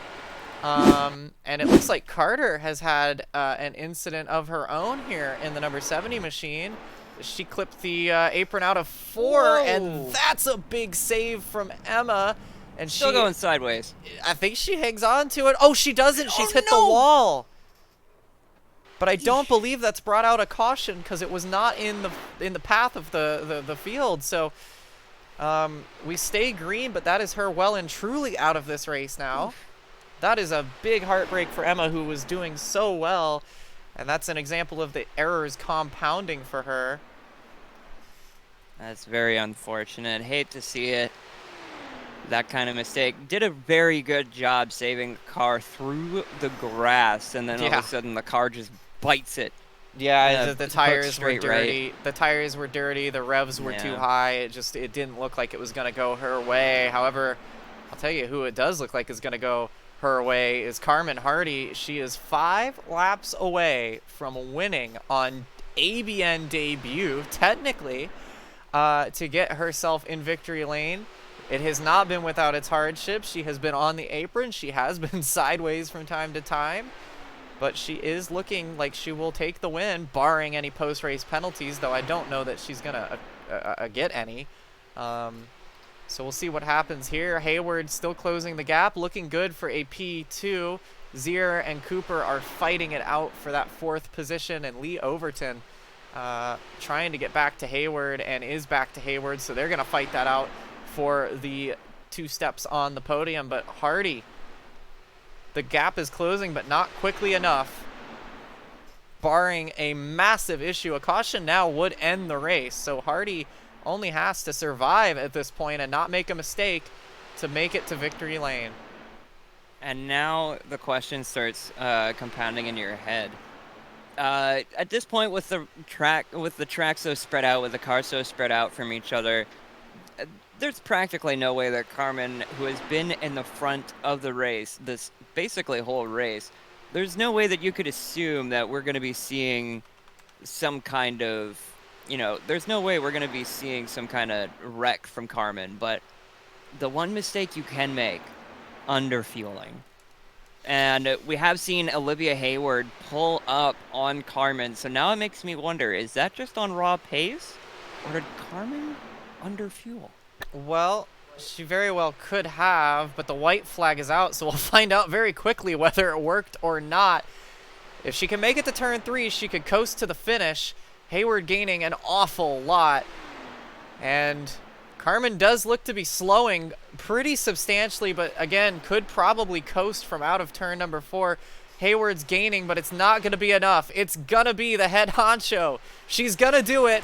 Carmen Hardy is going to open the ABN Champ Car Preseason Challenge with a win. Hayward in second, ahead of Overton, Zier, and Cooper, rounding out the top 5. And Kaylin Kerman is going to end up in 6th place, ahead of Emma Carter after her retirement early here.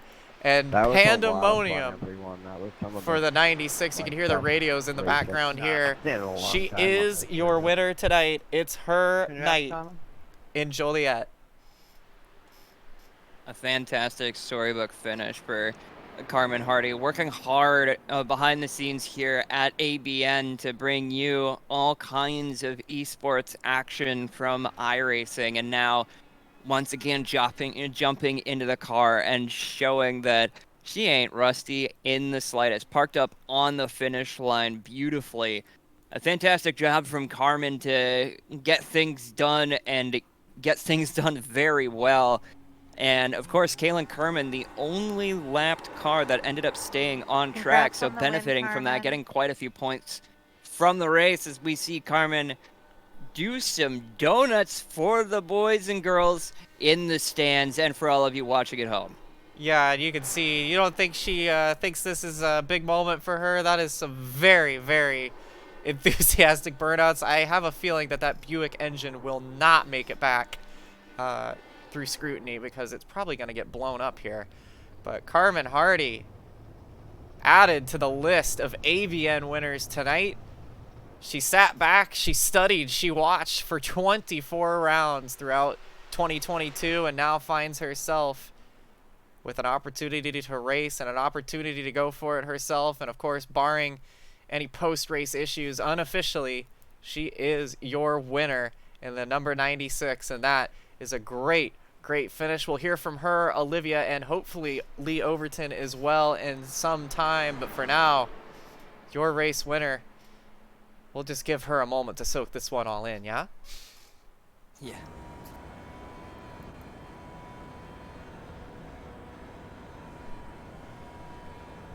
I don't think there's anybody out here that wants it more than her tonight, and I think it showed. Brilliant job, brilliant effort. A wild and crazy night for Carmen Hardy, but we finally get to turn the tables. Of course, you haven't had this experience before, but usually it's Hardy interviewing me after a race win, but now we get to talk to her and see what it's like when the emotion's on the other side of the steering wheel. And wow, what an incredible storyline! What a storybook finish for this race, and going for another round of burnouts. And why not, eh? What a way to start this season off. And she's put a lot of hard work into making this work, and to making these streams happen, and to putting on the show. She gets to have her fun through the winter, and proving that she knows what she's talking about when she steps behind the microphone. So brilliant effort by Carmen in the number 96 Meyer Buick Chevrolet. Yes, Buick Chevrolet chassis and engine. And she's going to try and make her way around here. I gotta ask you, Strix. It's been an exciting race. It's been a rather short one. Only a handful of cautions tonight. How was your taste of the IndyCar lifestyle?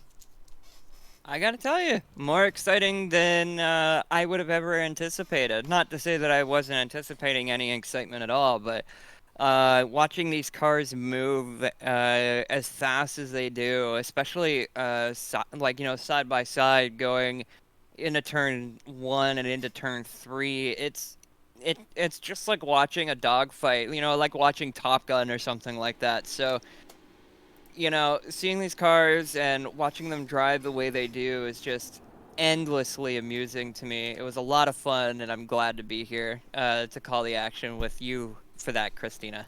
Of course, and it was great to have you in the booth. I'm glad we finally get to work together in the booth. It's been an exciting night, and we have 9 more exciting weekends up ahead of us, but I think there's one person that's a little more excited about this than we are, and I think we're going to try and have a word with her here in a moment. Carmen Hardy is your race winner tonight, and there she is. Carmen, this is Christina in the ABN booth. Do you have a copy? I do. You are an ABN IndyCar, Champ Car rather, race winner after a lot of waiting, a lot of watching. It was not an easy one either. Brilliant pit strategy. Walk us through that race for you, because I'm sure it was an exciting one. First off, I said I'm sorry to Doug for the opening accident, trying to give space for lap traffic, and I wanted to really battle with him. I know that this week means a lot to him too, and especially this weekend. So apologies to him. Strategy, I knew if I could get within the last 40 laps, it was going to be a pretty easy go with it. I don't know how many people did pit lane practice and all that stuff. I put it on the limit, trying to get it to pit lane that last time, because I knew that if I could gain pit entry, I'd be fine. I didn't think I was going to gain that much time, but it felt so good being back in the car. I was so worried I was going to forget so much.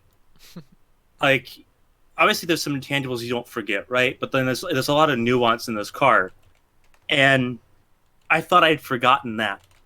And this means so much to me after the week I've had. It means so much to me, to everyone. I've written a letter, and now I have to say it in an interview. Everyone that helps make this possible. It's not just me. To be able to do this and sit in the cockpit for a change and enjoy what everyone else has been able to experience for a year. This is a special moment. I'm over the moon.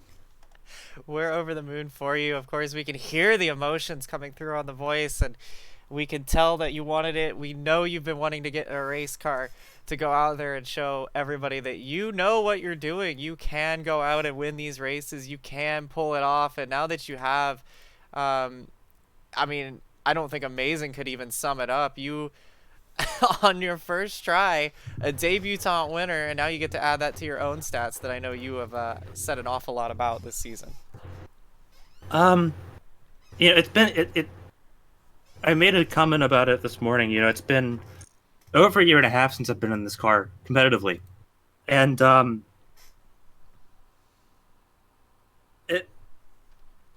so much has changed, so much has happened for me, for obviously for ABN, and this week of all weeks, this week of all weeks for it to be the race. It's just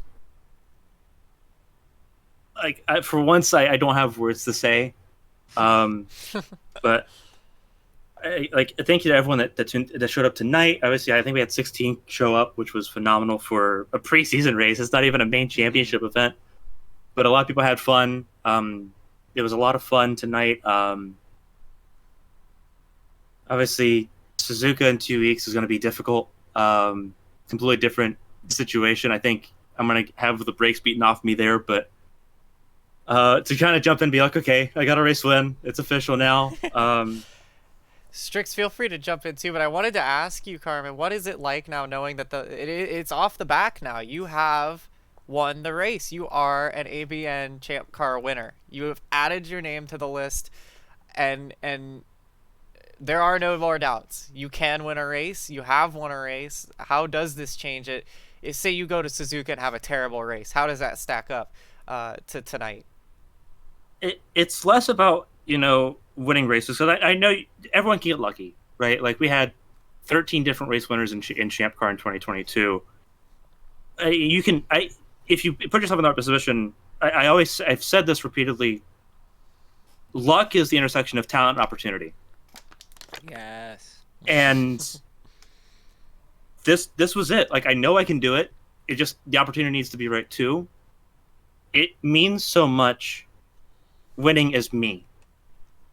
The first race I've been able to properly race as me in my entire life is this. And the clarity, like the mental clarity, I was so much more relaxed tonight than I've ever been. And that meant so much to me. Like Suzuka, Suzuka is what you make of it. Like each race is what you make of it. For tonight, for this to be a win tonight, just because of when and why and how.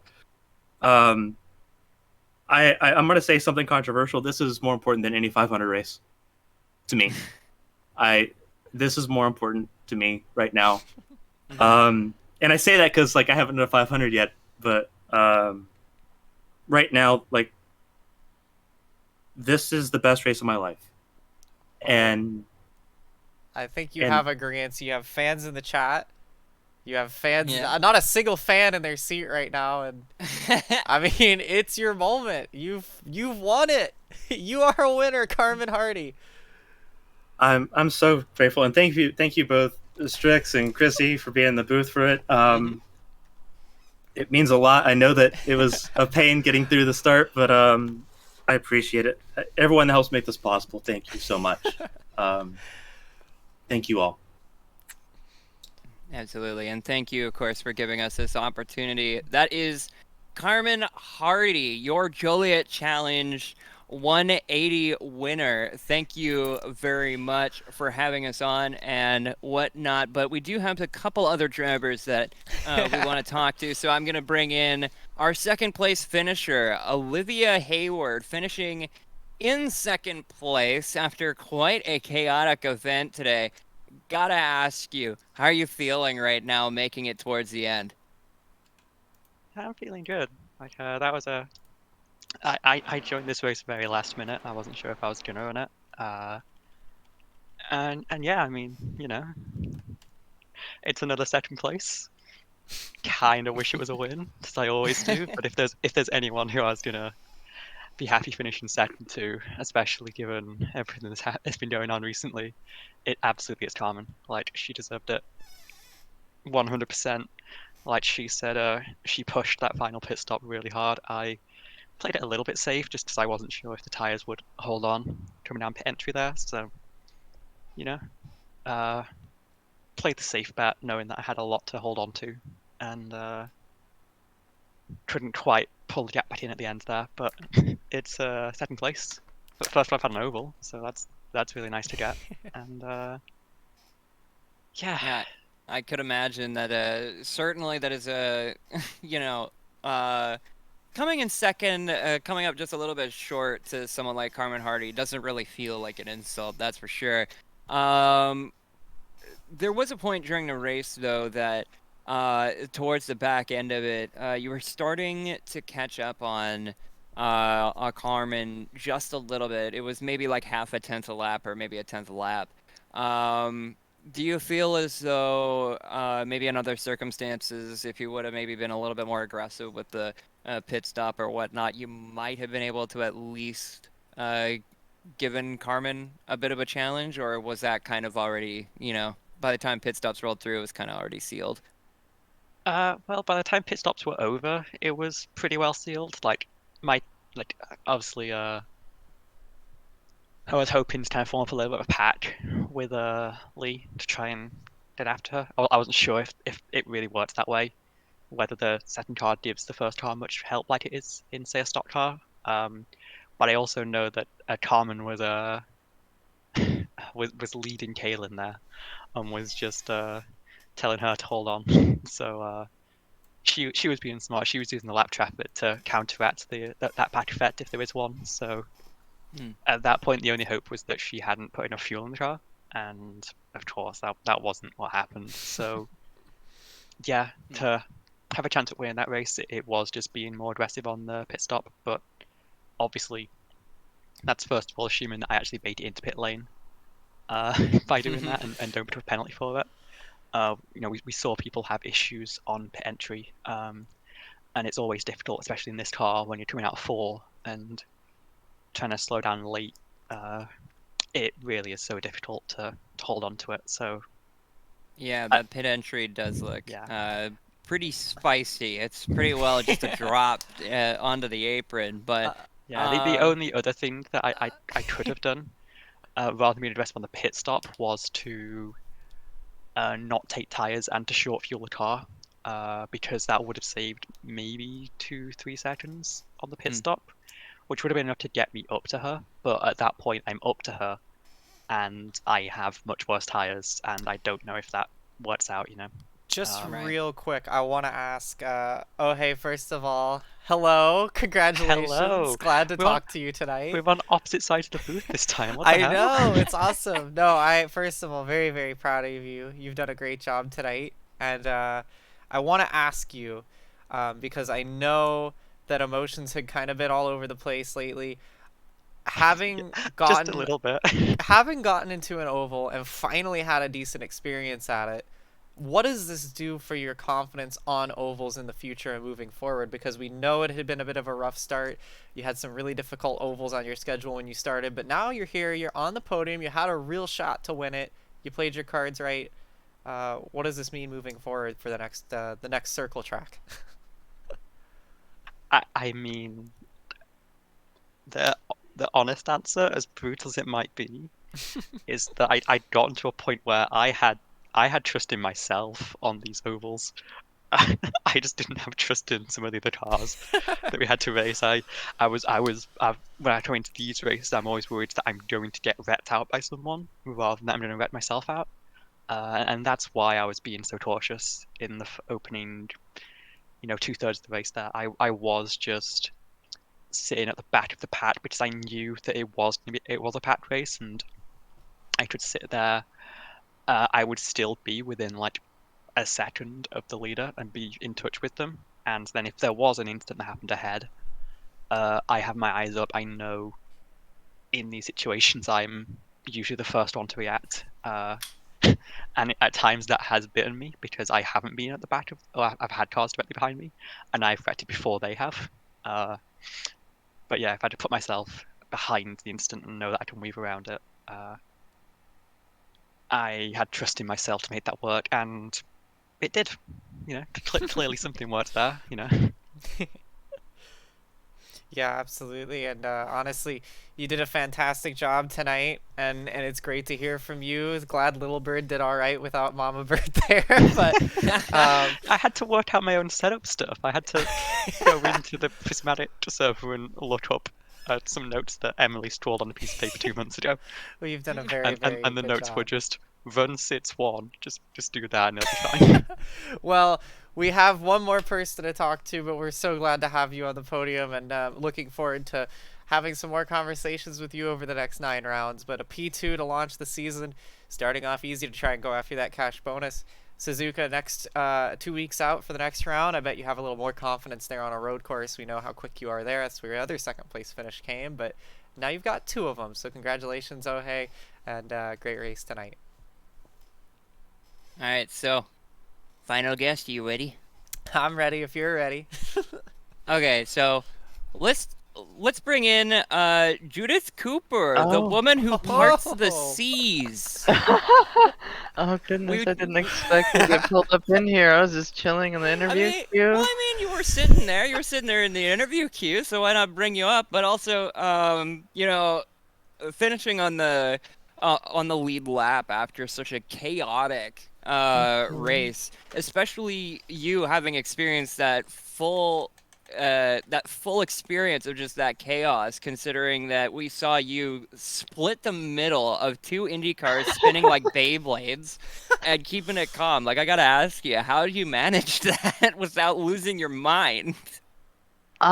Just I just see it a lot when I run hosted sessions and low split officials constantly, and it's just obstacle course racing at that point. You know, I basically just guessed, well, they'll probably part, and I'll have just a few seconds to bolt through before that car on the top starts spinning down the track, and hope to God I make it. Well, you made it. I Certainly I did. wanna ask, because we mentioned it on the broadcast. You had plenty of avoidances in Auto Club. Did you have that to help you with the confidence in avoiding these crashes tonight as well, or where is it? Since when are you avoiding all these crashes? How do you do it? Because it seems to be a constant. Just it's you know, I don't really know, and at this point I completely forgot what had happened at Auto Club. To be honest, you know, there was about 3 bowls that went into this race, and I'm not talking about plates and silverware. Amazing. So it's just smoked my way through.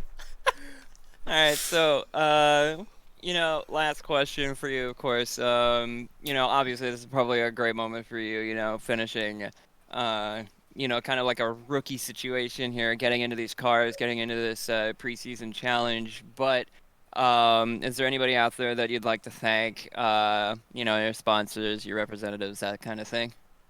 I mean, just to shout out the sponsors that help make Prismatic what Prismatic is, with a certifiably diverse, ABN, of course, our partners with AJ Inc. Racing and Makoni Setup Shop, and Kadon Computers and Go for the Gap as well. Don't want to forget those legacy sponsors as well. It's hard to tell you. It's hard to say it all. Now it's your turn. It's hard, isn't it? It is, you know, and considering all my practice doing it a different way, you know. All right, so thank you very much for popping into the booth with us. It was very entertaining to watch you watch, as well as the other drivers. And thank you, of course, to all the viewers. Without you guys watching, without all of you watching these events here, this whole thing wouldn't really be possible. So thank you for tuning in and watching the Joliet 180 preseason challenge. It was a lot of fun. I hope you all had fun. I certainly did. And hopefully in the future we'll get some of these technical challenges figured out, because I'm working on it. I mean, it's not your fault really. Like, tech is just Tech is tech. like yeah, I've been a producer of esports productions. I know how much of a hassle it can be. So, you know, Absolutely. it's just first event woes. You get used to it as you go along. But thank you once again, of course, to everybody who tuned in to watch. And congratulations to Carmen Hardy for winning their first race back into iRacing after getting ABN off the ground. Certainly a very emotional interview. I almost started crying, that was for sure.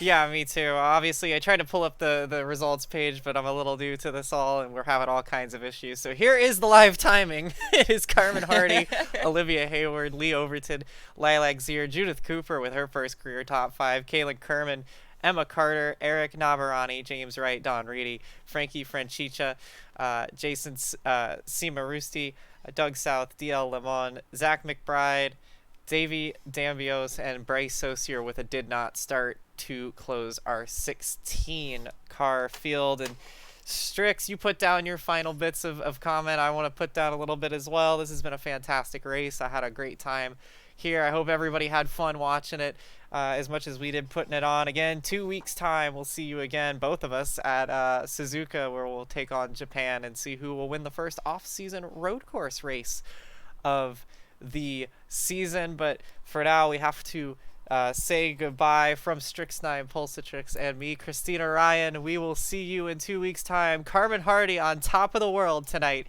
in Joliet, Illinois, your winner in Chicagoland.